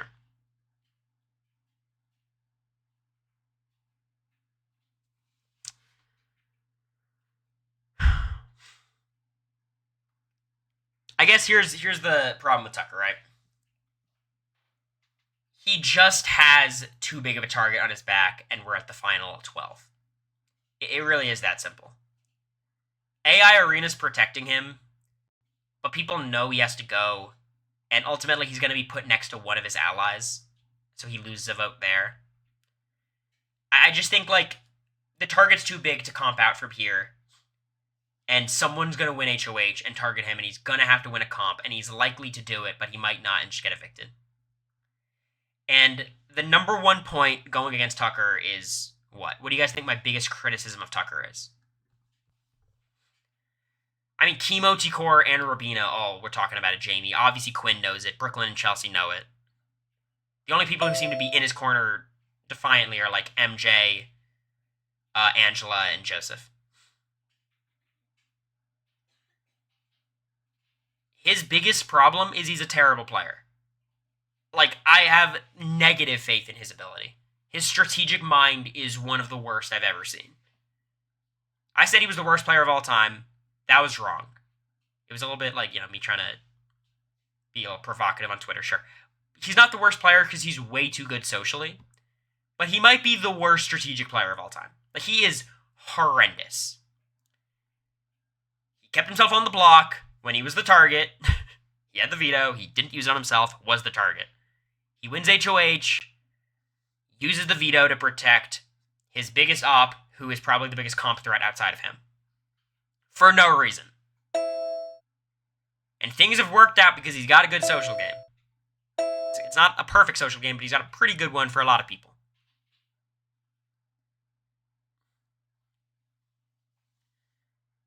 Yeah, so Sydney says he's pretty perceptive. He's just erratic because he hates being there. That's a big problem as well. He doesn't like being in the Big Brother house, and I think if the house flips on him again, I think he's not going to quit, but I think he'll basically quit. Like, if he ends up in a spot where there's no competition to win, I think he's going to give up, basically. I don't think he's going to campaign and advocate for himself super strongly. He's been bullied. He's been the bully. He's been all of it. I just think he's cooked. I don't trust him as a player. His target's too big. The points in his favor, he actually does have some people in his corner, and he's a comp beast. And he has win equity. If he ends up in the final two, he wins the game. And he will deserve to win the game. If people let Tucker get to the end, he should win. That was kind of my point with Jag. Like, if people let Jag get there, like, come on.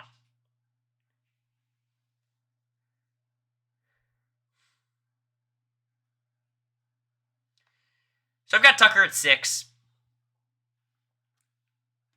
Maybe he deserves to be higher. I just can't, in good faith, say I think he's better than 6th. But he's on the player rankings, and that's a big step for him. Who do you all think I have at number 5? Because, look, we're at the point of the list where I don't think we're at the decent players yet. I think we're still at the bad players phase of the list. Chelsea, Rabina, Chemo, Rabina. Well, at number 5, I have Chelsea. I like Chelsea in every single aspect of the game except for 2. I'm a little bit worried about her comp ability, and she's going to go home this week. Or she has a real chance of going home this week. If she was not on the block, I might have her number 1. I might have her number 2. You know? Even with the house flipping on her, I might. But she might go home this week. And there's a real chance she goes home this week. Brooklyn wins AI Arena. Right now, she's evicted.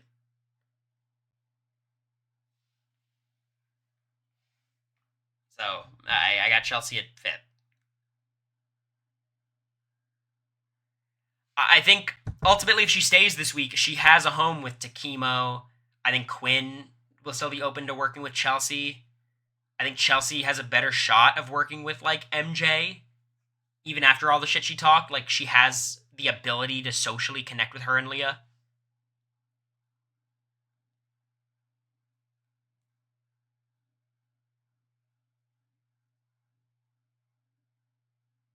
I think she has a shot. She has runway in front of her if she stays this week.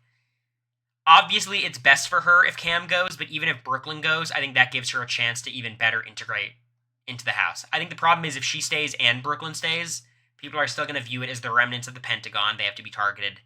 I secretly hope for my enjoyment as a Chelsea fan, I hope Chelsea kind of gets rid of Brooklyn here. And I think Chelsea and Quinn could really become a powerful duo. Chelsea genuinely really likes Quinn. Quinn has nobody. If Chelsea can get over the Quinn betraying her a million times thing, I think they could be a powerful duo. But it seems like that's a bit of fan fiction currently. But I'm pulling for Chelsea. As long as she doesn't mention Candace Owens, I'm pulling for her. I will say, you guys know I'm not the biggest Tucker fan, but Tucker did snap on one thing. Tucker was, I think, talking with Leah about how Chelsea and Brooklyn were being mean to her. And Tucker's like, these fucking religious people. That cracked me up. I thought it was funny. I read somewhere she already did it to Brooklyn. I don't believe it, unless someone shows me a clip. I think people are just being bullshitting because the live feeds are not public. Because the archives are not there. That was fake news. It sounded like fake news to me. It was just from the preseason she, followed Candace Owens is the only reason. That tweet is bullshit. Do yourself a favor. If anyone ever tweets live feed misinformation, just ban them. Or block them. It's just better for all of us. Don't interact with it, because then it'll pop up on other people's feeds. How does Chemo and T-Core help flip the house but still end up on the bottom of the new alliance? They're really not on the bottom of the new alliance. But the answer to that question is they don't do enough work socially. They're not active enough. And people see them like a duo, because they are a duo, very transparently. So, it's kind of hard to be in a core as a duo. Who do you guys think I have at number 4? So just a recap of the people we still have left. We have Joseph, Takemo, and Rabina. See, Rabina, Chemo, Rabina.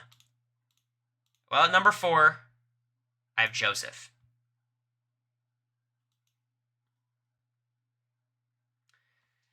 I think that's a bit of a surprise for some people.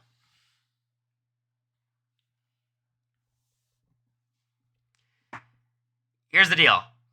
The Joseph math is very simple to me. Look, I still think I think Joseph is the first decent... I don't think Rabin is decent, though. Joseph is bad socially. Joseph is bad socially. He's bad. People don't like him. That's such a big problem. His strategic positioning is okay, but it's being dragged down by how much people just don't like him. He's awkward, he's sneaky, people don't trust him, they don't like him. His plan moving forward is also terrible. He wants to go with Tucker to the end. He's very... Here's what I'll say. I think people criticize me a lot in the game because they viewed me as very arrogant about my ability and my position. But if y'all looked at my cam talks, there was always caveats of look, I might be getting totally fucked around here, Yeah, there's a chance everyone's pulling the wool over my eyes. I don't believe that, but it's a possibility. Tucker doesn't feel like he's even considering the possibility. He's playing Big Brother in his own head. You could maybe liken it to me thinking, oh, I got Bowie Jane, even though there's really no evidence for me to feel like I had Bowie Jane. Even though I think there's more there. But he's like playing his own game, sobbing in the upstairs, being like, oh, everyone's clearly going to feel bad for me. No one feels bad for him because they don't like him. But Joseph's number 4, so clearly he's doing some things right. Well, no one cares about Joseph enough to target him. Playing the middle poorly oftentimes is better than being on one of the two sides. Because if you're playing the middle poorly, people still don't want to waste an HOH on you because they know they have a clear opponent on the other side. It got to a point in the house where Jared hated me. Cory's playing the middle. He's not even loyal to me. This is bullshit. But he knows he has to get rid of America before me, or Cam, because they're going to target his people. And they know where they stand. Whereas I still have a little bit of a question mark. Joseph has a question mark. Which is why people are not going to use an HOH to target him. He's also very weak in competitions, which I think a lot of people are saying like, oh, it's a good thing, it's lowering his threat level. Him being bad at competitions terrifies me. And I get he says he's throwing things. I think he's going to be terrible at competitions. I see a lot of myself in Joseph. A lot of myself. And I think he's just going to be bad. I think he's going to get beaten by everyone, except for a select few. Joseph wasn't crying, but he was like being sad upstairs and was hoping people would take that. So he's really bad socially. His endgame plans are bad. He doesn't have any real endgame prospects. I think Tucker wants to bring him far, but again, that's a losing scenario for him. Him going to the end with Leah is probably his best outcome, but Leah's very unreliable and is ratting out Joseph a lot. So I think he should pursue that, but it's not a great path. When it comes to the fishies, the tanks, the 6th Avenue stuff, he's on the bottom of that. No one likes him. Takemo don't trust him. Brooklyn and Chelsea hate him. It's not like MJ and Leah like him. Like, the only thing he has is his relationship with Tucker, which is very valuable. His relationship with Tucker is great. But that's all he's got.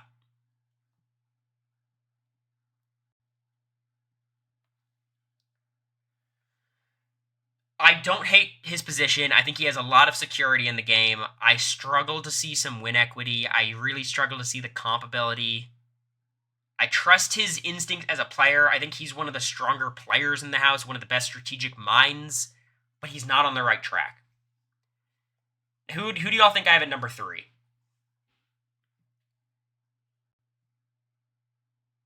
Who do y'all suspect? Chemo, Tikora, Rabina. Tikora, Chemo, Rabina. I've got Rabina at number 3. I think Rabina is all of a sudden one of the safest players in the game. I think Tikora and Chemo are in much more imminent danger than Rabina. How does Rabina end up going home at this point? And I said this before, and she got really close to going home. But ultimately, last week, due to really no credit to her, she was safe against MJ and Cedric. So she was safe, ultimately. Here's why I can't have Rabina higher than anybody else, because she is in one of the best positions in the house. I think she has a lot of endgame prospects. A lot of people want to work with Rabina. But I can't forget what I saw the past 2 weeks, mostly last week. She's a really bad player. She cannot advocate for herself. She needs people to save her. She doesn't have comp ability, really. She was pretty good on the wall. She was solid. But, like, a lot of these running around competitions are going to be tough for her. She's just not a good player. She's socially strong. Strategically, she's in a good spot. I think she's one of the people who can actively play the middle between Tucker and them, and also, Takemo. Like, she's in the middle of that, which is really valuable. Especially if 6th Avenue kind of becomes the dominant force, which it is right now. But she's just not good. Like, I don't trust her instincts at all. Being short is tough for BB comps. It really is. When she was on the block, she spent more time talking about her showmance with Tucker than campaigning for herself. Talking about future plans. And it was very disappointing because you guys know I'm very high on Rabina this whole season. I've been like a Rabina truther. She was always high up my player rankings until last week when she was seemingly going home. And I used to see a lot of conversations where Rabina would be talking to somebody and she'd be extremely like receptive to what they're saying, and I'm like, oh, she's BSing them really well. And what I'm kind of finding out is I think she's just gullible. And she believes the last person who she talked to. She's kind of like Riley in that sense. Like, whoever gets the last word is the one Rabina's with.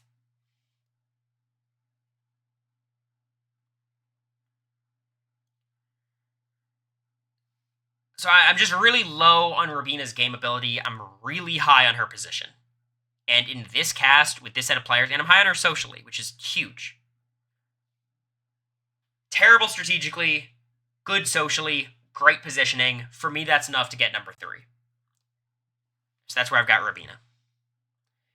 Which means the top 2 are T-Core and Chemo. Like, and I don't like the way they're playing, really. But I think they've got the best combination of game ability, social ability, and positioning. I just think they are the only options for these top 2 spots.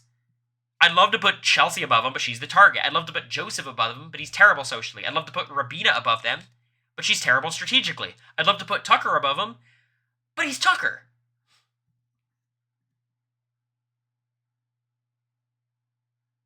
So at number 2, I have Chemo. Now here's the problem. We'll do the whole thing. So we got T-Core and Chemo.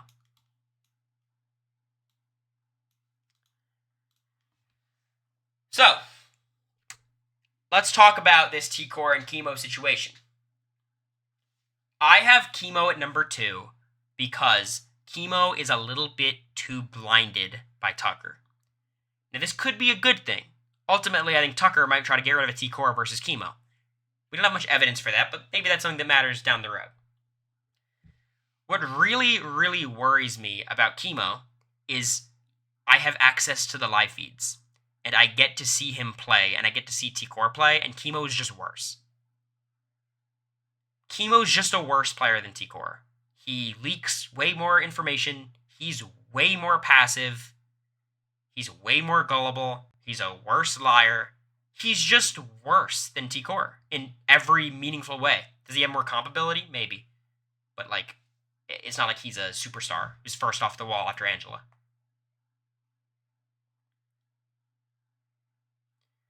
And I'm not certain Chemo wants to cut Tucker. Ultimately, he might do it if, like, T-Core pushes it hard enough. Okay. He is not more passive than T-Core in terms of the way he plays. T-Core does a lot more, like, talking and then not acting. Chemo often is the one who acts. But T-Core, in my opinion, is a lot better at acting when she does. When Chemo tries to make something happen, he's a really, like, weak pushover. Whereas T-Core, I think people listen to her a lot more and actually does have sway when she chooses to do something. Also, I think T-Core is the one who has to pull the trigger on every move they execute. When it comes to T-Core and Chemo, Chemo is always the one who's like hesitant, let's not do it, and T-Core has to be the one to convince Chemo and then they do it. Last week was kind of the opposite, where Chemo wanted to do it and T-Core was hesitant, but even then, in the morning, T-Core's the one who pulled the trigger and was like, we're fucking doing it. And then Chemo's like, yeah, I thought about it, we're doing it. T-Core thinks Chelsea and Brooklyn are on her side. If T-Core successfully keeps Chelsea and or Brooklyn, she will be on their side. She will be. They don't have options. Like, I'm sorry, Chelsea and Brooklyn are not targeting T-Core right now. There's no way. There's a way bigger fish.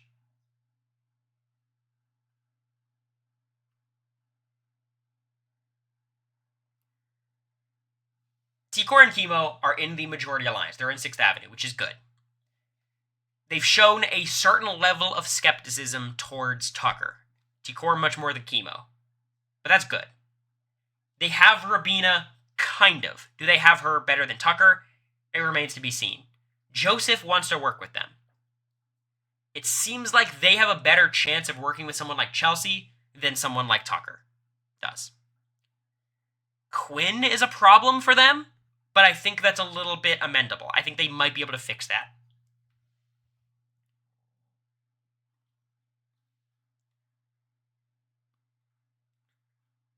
They're not playing perfectly. They're not playing great. You could argue they're not playing good. But considering the rich tapestry, both T-Core and Chemo seemingly have some short-term security, unless they flip this vote, in which case that kind of goes out the window. They seemingly have security. They've shown flashes of being able to play the game well. They both have an okay mind for it. Compability is not good. They both do have win equity. People respect them, even if they think they're rats and whatever. I think T-Core has a bit more respect than Chemo, but they both are respected among the cast more than a lot of people. And socially, they're both pretty good. So for me, I think Chemo has to be number 1 and 2. And a lot of the reason why I think they're in a good shape is look at this fucking rankings. T-Core and Chemo, their number 1 person that they like is Rabina, who I think is playing the 3rd best. Joseph wants to work with them. He's 4th. So, like, a lot of their numbers are doing well. It's week 5, not 4. I just forgot to edit the thing. Might be.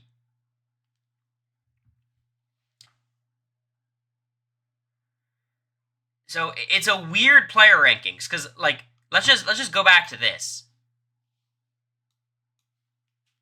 The chopping block, I think every single person on the chopping block is playing dreadfully.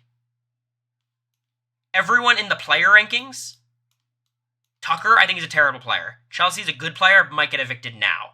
Joseph, I think, is terrible socially. Rabina's terrible strategically. And then T-Core and Chemo, there's no single category I think they're terrible. I think they're mediocre at worst in every category. And in this cast, that's enough.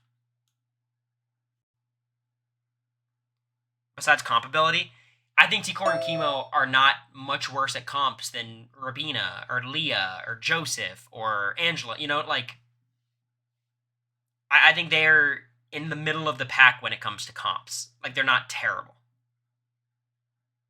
They're terrible at having conversations and procrastination. Sure. There's worse things to be bad at. Suri would have loved this cast. Suri would have done very well this season. I think Suri would have steamrolled this shit. Did you hear the Quinn-Cameron comparison Taryn made? Yeah, it was basically saying Quinn is so unreliable as an ally that no one wants to work with him, even though he should be valuable to people.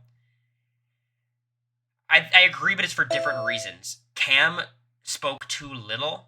Like, Cam would be unwilling to talk to people and have open conversations and bond and, like, work together strategically, where Quinn does way too much.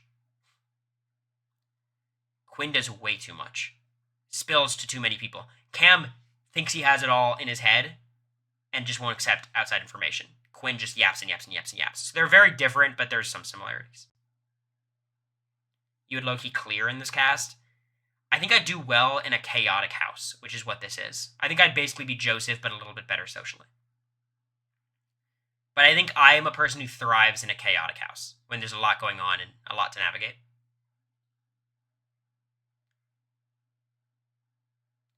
Season 7 of Big Brother, we're going to be watching the first episodes, I think, tomorrow. So that'll be uploaded Wednesday. All right, let's do a quick press conference. Then we'll do the live feed form, watch the feeds for a little bit, and then get off. Do a late night stream, maybe. We got any questions? DNC day 2, exactly. Angela should be higher. It's just a win equity problem. It's just a win equity. It's very simple. Riley's dad, Cam. Yes. I'm feeling okay. I was just, like, so congested. And you guys know that feeling when, like, your nose is tingling like you're about to sneeze? That was happening for, like, 8 hours straight. It was just so miserable. Yeah, I do relate with Joseph a lot. There's some ways we're very different, but I think socially we are similar. Did the flowers help? Yeah, I got America flowers, and she was live when I gave them to her, and I was like, damn, this looks so corny, but it's okay. Scale of 1 to 10, how would you rate the best player this season? Brando Meyer. Brando, I'm gonna I'm gonna text you later to see if we could figure out a little trip we've been planning, because I'm super down.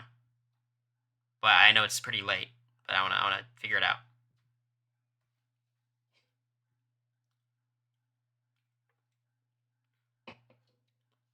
No, I'm down. It's happening. We just gotta figure out the details.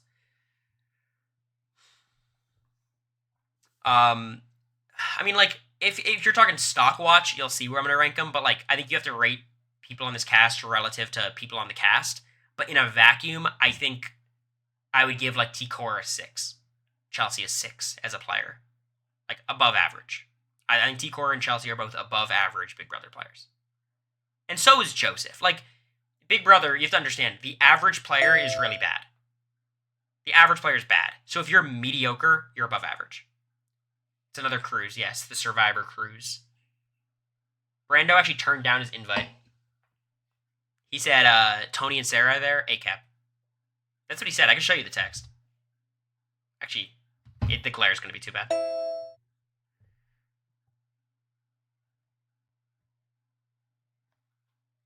The Pokemon cruise? Oh, that'd be hard. All of us just on a Lapras or some shit. Like, who on this cast do I believe is a above average Big Brother player? Meaning, if you rank every Big Brother player, are they top half? I think Chemo is, Cory is, Chelsea is. I think Brooklyn is.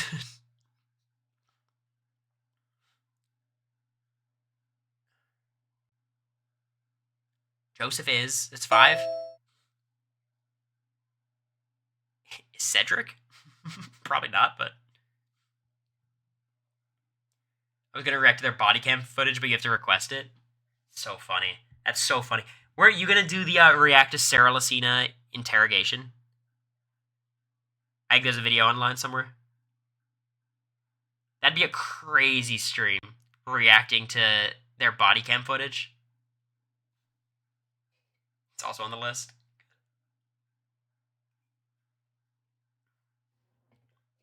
So funny. Quinn on a different cast is still above replacement. I love Quinn to death. I think we're going to be good friends after the show. It's hard to argue he's better than half of all Big Brother players right now. Wait, when is the period cramp stream? I got to start studying. I think we're going to do it probably a couple weeks from now. I got to order the device. But America is like doubled over sometimes with these things. I'm very concerned. Very concerned. I'm not gonna wimp out, but I'm thinking about it. The period cramp stream, you get like this muscle stimulator thing that you use for like massages usually, but you could put it and then it like simulates period cramps. And I'm gonna take the LSAT like practice test, and every question I get wrong, I simulate a cramp.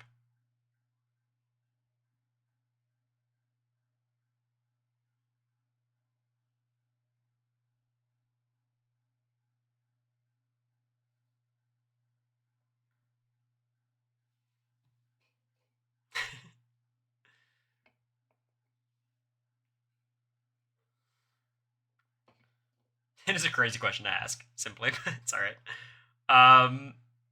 Okay. Any other questions about Big Brother before we fill out the form? Assuming Taryn's released it, has he released the roundtable form?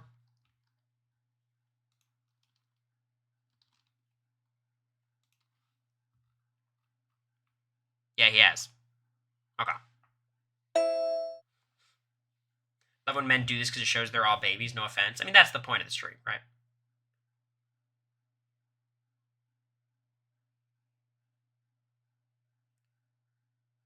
Any final questions?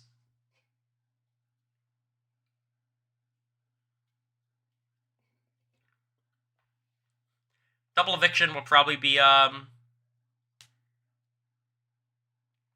probably be next week. It's got to be next week, right? Is anyone getting above a 6? Yeah, I think so. How do you rate Joseph's mustache? I think it's a 10 out of 10 for what he's going for. It's very unique. Bird update. It's got to be due anytime soon. It's supposed to hatch in 2 weeks. It's been 2 weeks. Do you think Cam targets Tucker? I could not tell you who Cam would target. I have no idea. Like, would Cam work with Tucker, MJ, and Leah? I could see that, honestly, actualizing, which would be scary because that's a lot of strong competitors. But it's not like he'd target Chelsea. Yeah, what's up? Was the line thing real that Cam said? The pentagon to a triangle? I think so, yeah.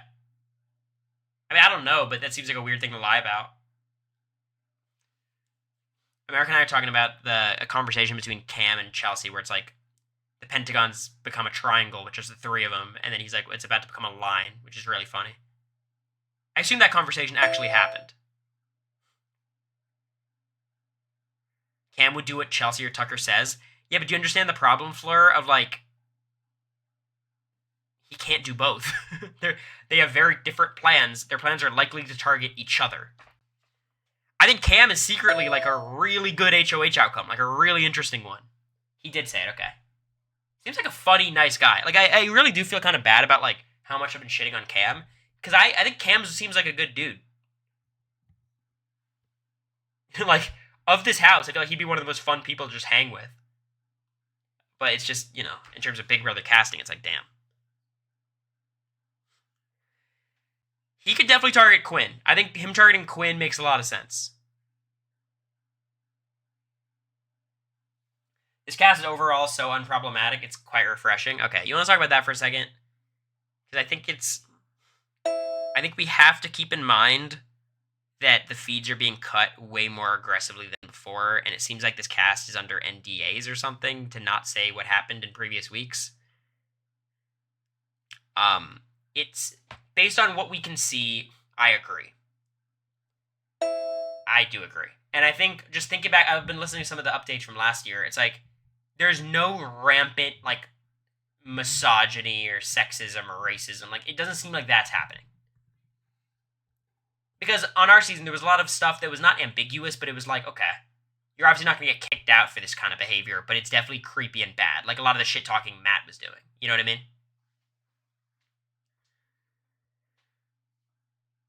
So, like, there's less of that, but I think using a blanket statement of this cast is so unproblematic. I would love to agree. I hope you're right. I think you're right. But I want to be careful about that. Like, let's wait till after the season, talk to some of the house guests.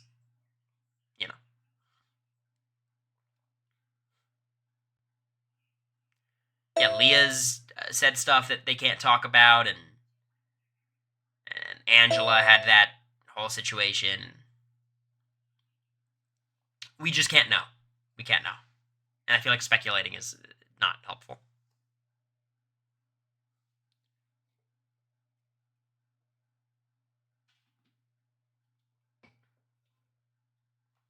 The Leah stuff was about nut allergies? What? Did she say people with allergies should just die? Because that's like a common joke I've heard people say. It's obviously insane, but it's basically just eugenics, people saying that, Like, oh, we have to get rid of all the peanut allergy people, so there's no more. It's basically eugenics, but it's, I don't think that's what she meant. If she even said anything like that. Survival of the fittest or something like that. Yeah, that's eugenics. That's eugenics. Whoops. Hate when I accidentally support eugenics. Yeah, America's saying that production wouldn't step in and stop that, but, she said natural selection. Whoops, whoopsies, slipped and fell into the eugenics. I said fuck the Bible, and you know what I mean? Yeah, America said fuck the Bible. America's biggest crime is saying fuck the Bible, and then, like, ACAB. And, like, Izzy said fuck the military, which, they were all pretty funny to me. Thank you, Wilkes, for the 9 months. Happy Twitch, baby. What are we naming him? ACAB feeds cut. Honestly, it's so embarrassing for our producers. Like, y'all had 7 minutes to cut, and you couldn't do it in time.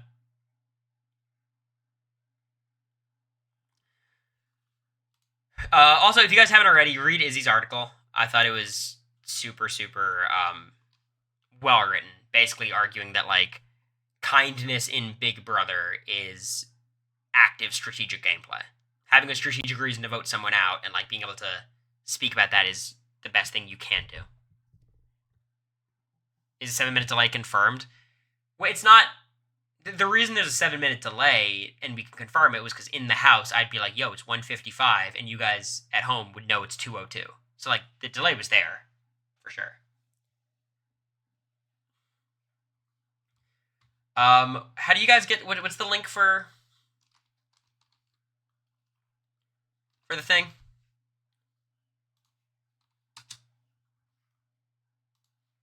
I'll send this link. This will get you guys there. It's a tweet from Paige, Izzy's fiance. You have to sign up to the newsletter, but I would recommend it. It's not like they spam you or anything. You just get like an article a week about Big Brother Survivor. So, you know, if that interests you.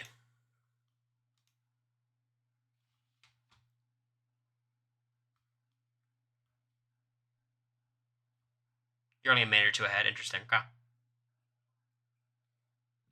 Y'all think the BB25 clock was just slow? That's interesting.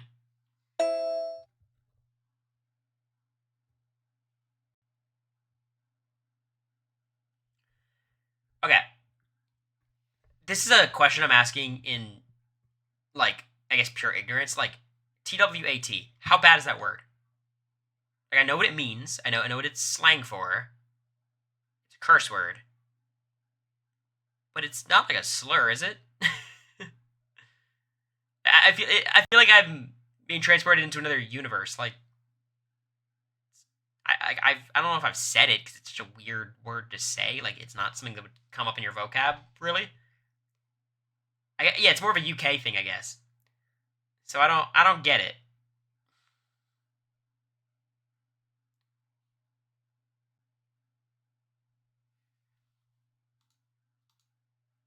Yeah, I forget. How did that happen to BB-18? Did Paul say that to Big Meech, the C word? Because that's crazy. Because obviously people say the C word all the time, but it's usually like in a pretty innocuous context. But like calling someone it is crazy. Like you're trying to cut deep. Hint to Natalie.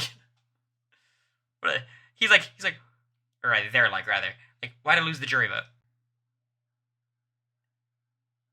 Like, they maybe could have been a little bit more careful with using some of those words. Did they get Big Meech or Natalie's vote? Paul. Sorry, I know I'm calling in, like, the BB trivia heads right now. They lost both of them.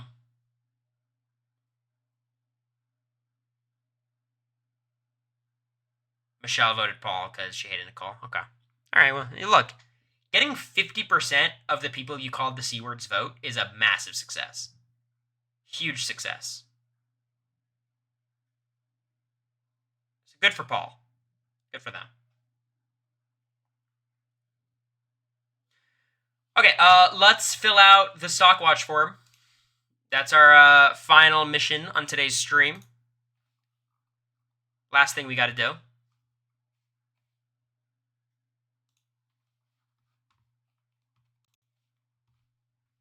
Obviously, we've kind of already talked about this, so we're not going to go everyone super in depth. But Angela is still a 3 for me because she has no win equity, but she's got a lot of security, so she's still a 3. I just can't give Angela a 4. I can't do it. I can't force myself to do it. I'm sorry. I know y'all are a lot higher on Angela than I am, but I can't do it. Brooklyn, I'm gonna fuck. I'm gonna give her a 3 because she could win the AI arena and then she'd be okay. I mean, I think it's a 3. I'd give her a 2 if there was no AI arena. I think it's a 3. Angela and Brooklyn being on the same tier feels wrong to me, but I did just do my player rankings and rank Brooklyn above Angela, so I'm gonna stick with it. You never give 1s? I don't think you can give a 1 with AI arena. I just don't think you can. A 1 to me is Kenny trying to quit the game. That's a 1.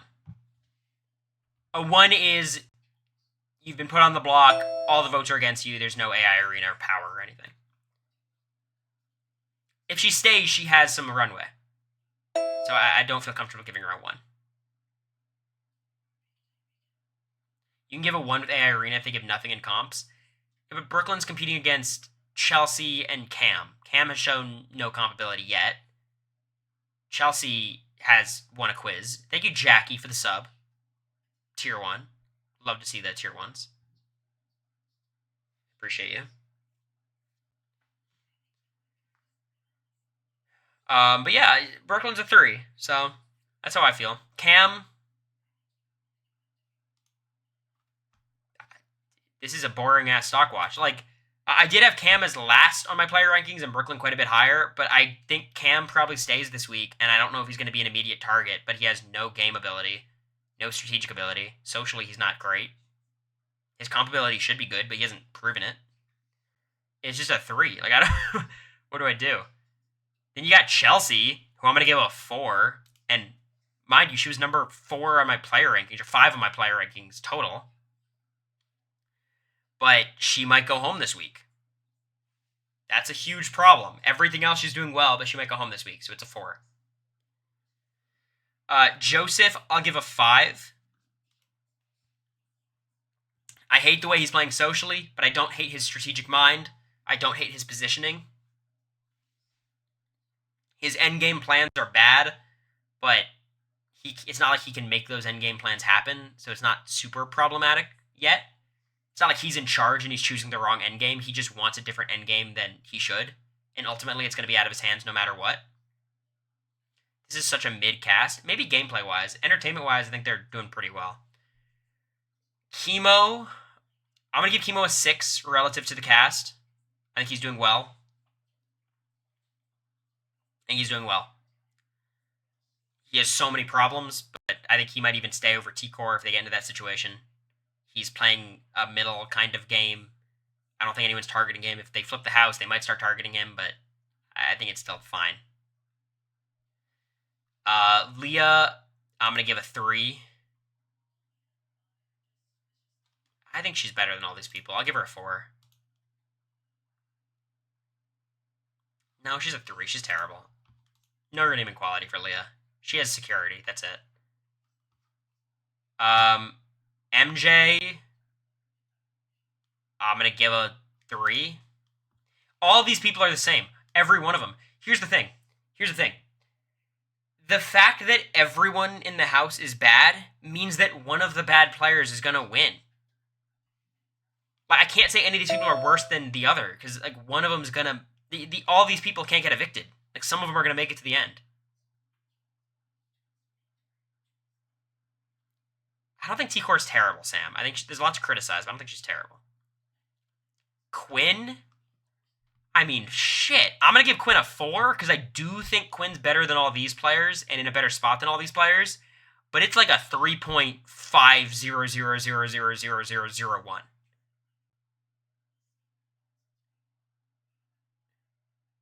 Like, barely. Because he has comp ability. I don't think he's in that much danger immediately.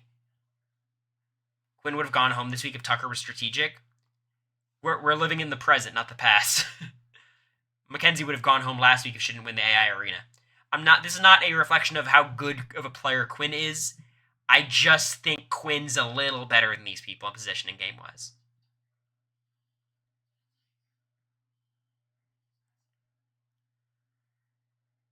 So, ACAP, I get what you're saying, but we did see Rabina on the block as a target last week, and she was terrible.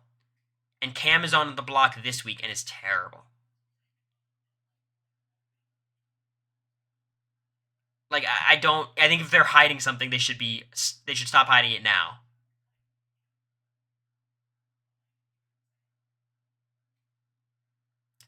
Of course, but for a superfan, Quinn is awful. I don't know how you know that much about the game, but suck.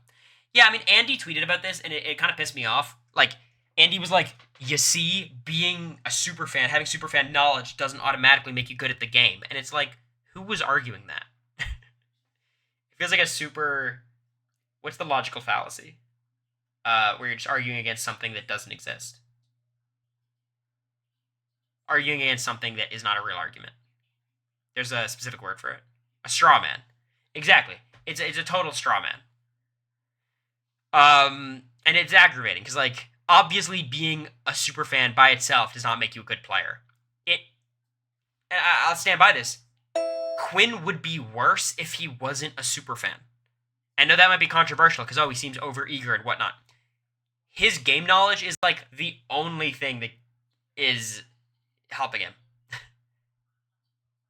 Like, Quinn, without being a super fan, is a worse player. He's worse. I promise you. Because I know people say he's overeager because he's a super fan. Y'all, Quinn is overeager. That is his personality. He is too much. He is too excited. He talks, that's him. That's who he is. And I love Quinn. I think he's great. I think he's fun. He's messy, which allows the other players to learn about the house. But that's him. It's not because he's a super fan. I don't buy into, he's just so excited to play the game. He is, but it's its own thing.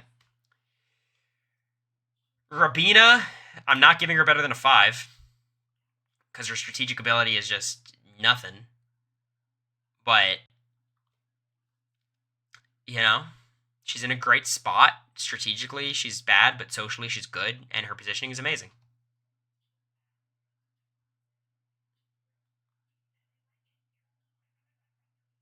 I'm going to go 6. I think it's a clear top 3 for me. I think all 3 of these are 6s.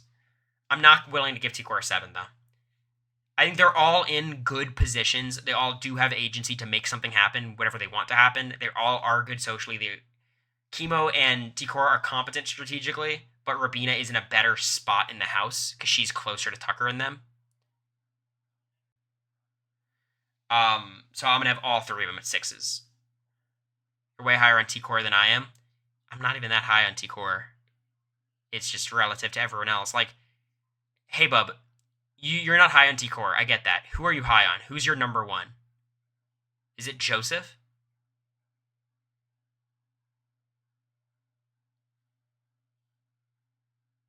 Joseph? That's the other perspective you can have. If you're high on Joseph, like, you just don't value social as much and you just value strategic more, and that's valid. I just disagree.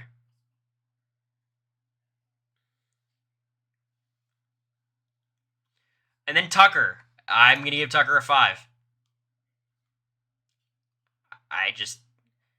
Look, it doesn't make sense. So I had Tucker below Chelsea. Yeah, I'll just be a hypocrite. It's fine. I'm going to give Tucker a 5. He's a comp beast. He's a comp beast, and he has some numbers, and that's enough for me.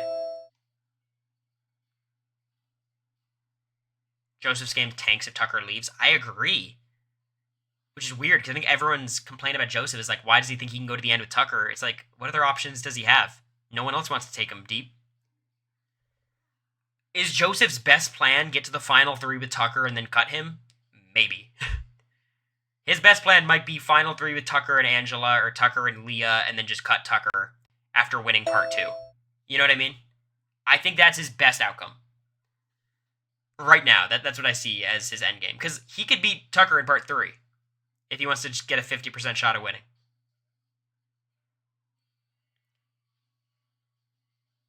So, I'll give Tucker a 5. Okay. Players from fave to least favorite. Oh boy. I'm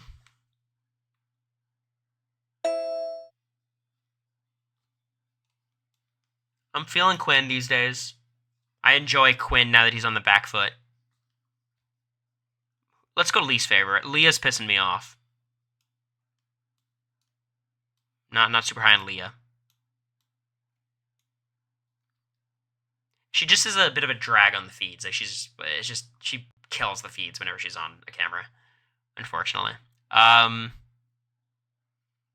kind of like MJ's delusion a little bit. T-Core is obviously way higher. Angela has fallen for me because she's just too much of a minion. I still like Joseph quite a bit. But I like Quinn more now. I like Brooklyn a lot as a villain. Cam is still just nothing to me.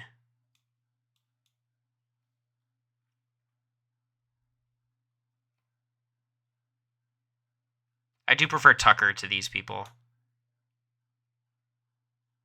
I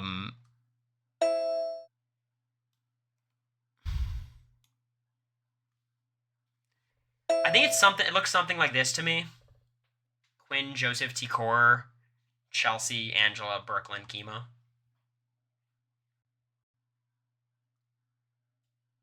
While the Brooklyn hate, I mean, there's a lot of reasons to maybe dislike Brooklyn, but I think she's a fun villain. She's very cutthroat, and I appreciate that.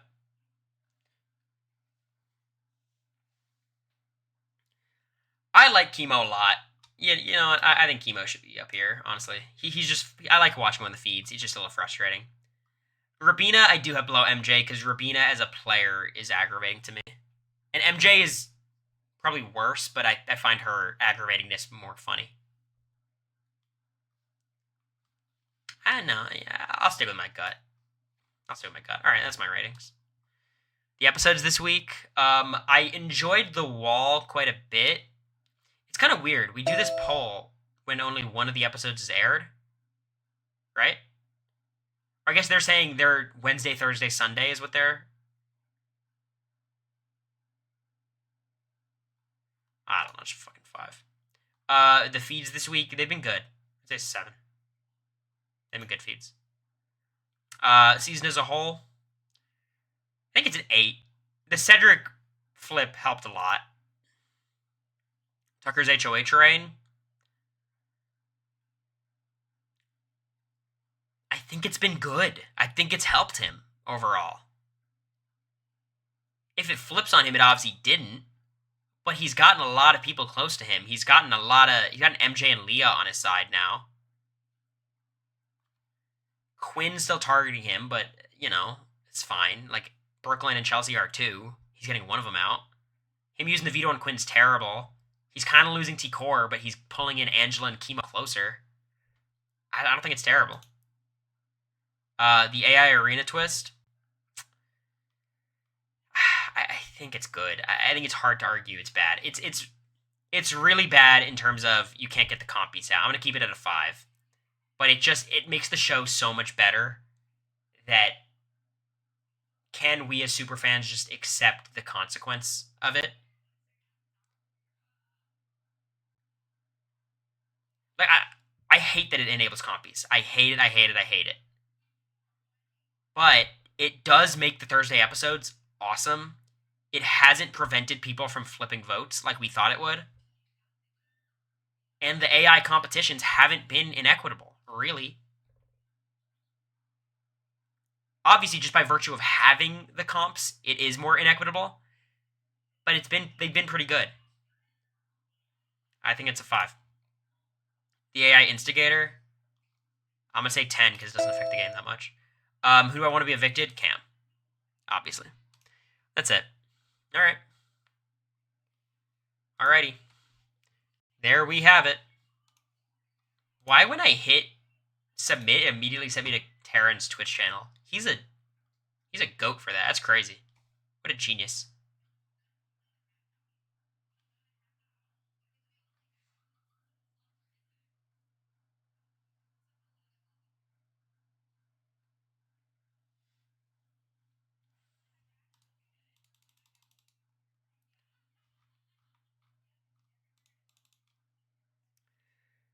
Favorite players right now socially?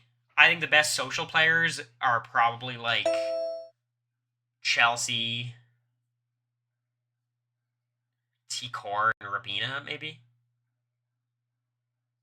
But they've all got their problems. And I do like Tucker socially. Like, for him as the player he is to have this many connections, he's doing something right. Did they try and get Tucker at the double? I think it's as likely as anywhere. Tucker has a great shot of winning the double eviction veto, though. If it's ball pit, I would bet on him before anybody else. Maybe you try to backdoor him at the double. Because I will say, actually, this is interesting. Wait. Guys, we've cracked the code. They can't do a double eviction until AI Arena is gone. Unless they're just going to suspend AI Arena for the double. You know what I mean? I never really thought about this. I'm sure you guys have been, but.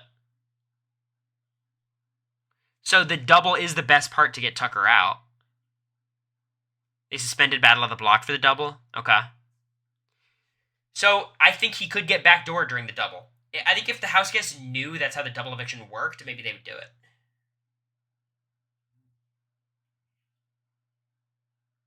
They could do it if AI Arena is a mental comp. Even then, it's hard, because you still have a 1 in 3 chance of winning, and he's proven himself to be good at mental comps.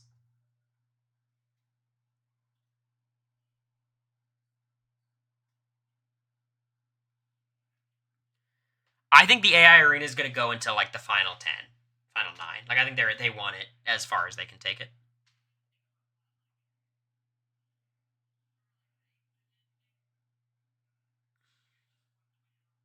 Even if they suspend it during the double, they would still have the AI comp at the start, yeah.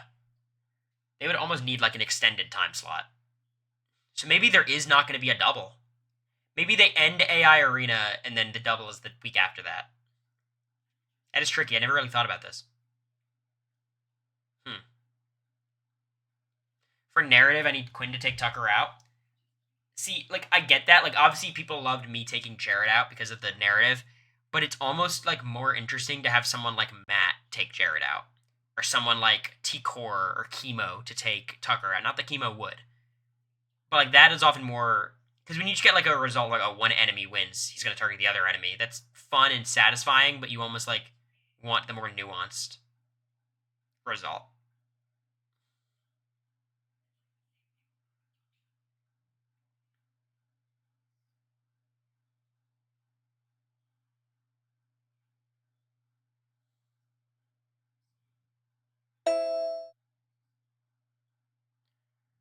Tucker has the universe on his side or something with luck in these comps. The crazy thing is, it doesn't feel like luck.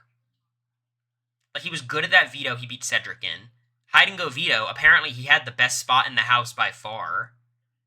During the AI arena with the balls, he's the only one who figured out the right strategy, and he dominated it. During the first AI arena, he was just better at the puzzle than everyone. He's good at, like... It's weird. He's good at everything.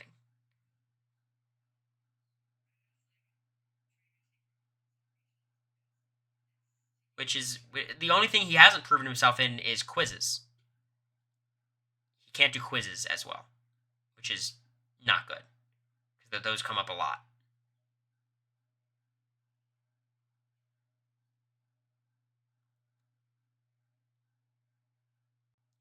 It's funny he's friends with Cody because their comp levels are similar. Cody is a top 3 competitor in Big Brother history, and I think Tucker is right now on a better track than him. Thank you, Oceans 11Zs, for the Prime. Right now, I'd bet on Tucker beating Cody in a lot of things.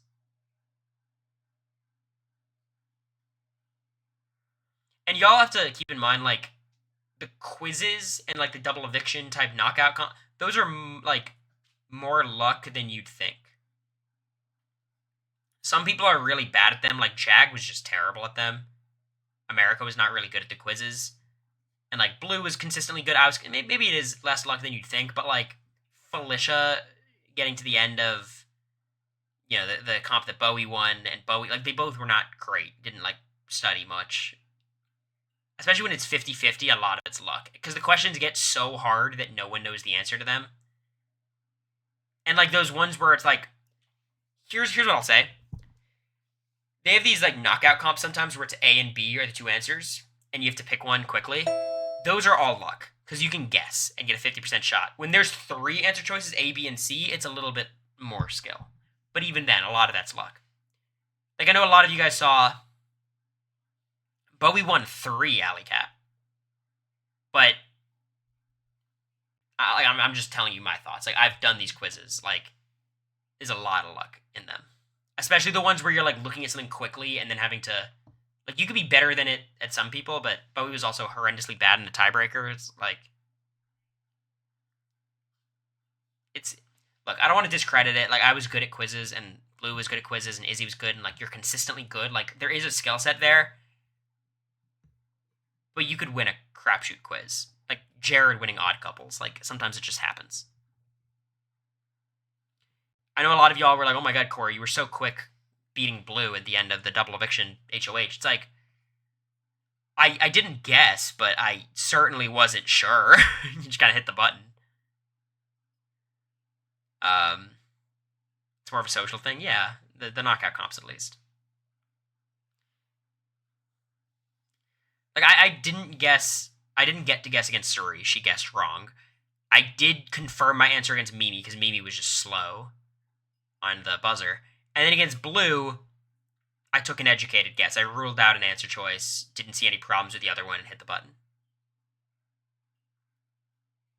Blue went far in all of them. So, Blue got second in Soulmates. She got, like, fourth in Odd Couples. And then, in the comp that Bowie ended up winning, Hugh Milligram against Felicia in the tiebreaker, Blue got, like, the first question wrong, and then she got the other 6 right. So, like, she was never in it, so people, like, don't remember, but she got 6 out of 7 right, just like me. I just happened to get the last question wrong, so.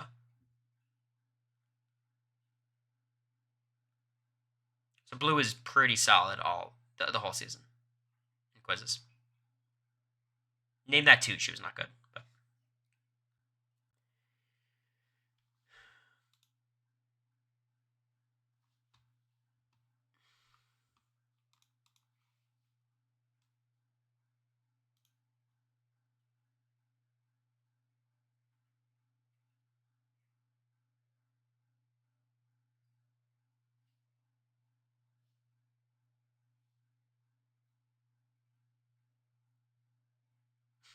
Tucker's just shit-talking Quinn in the feeds.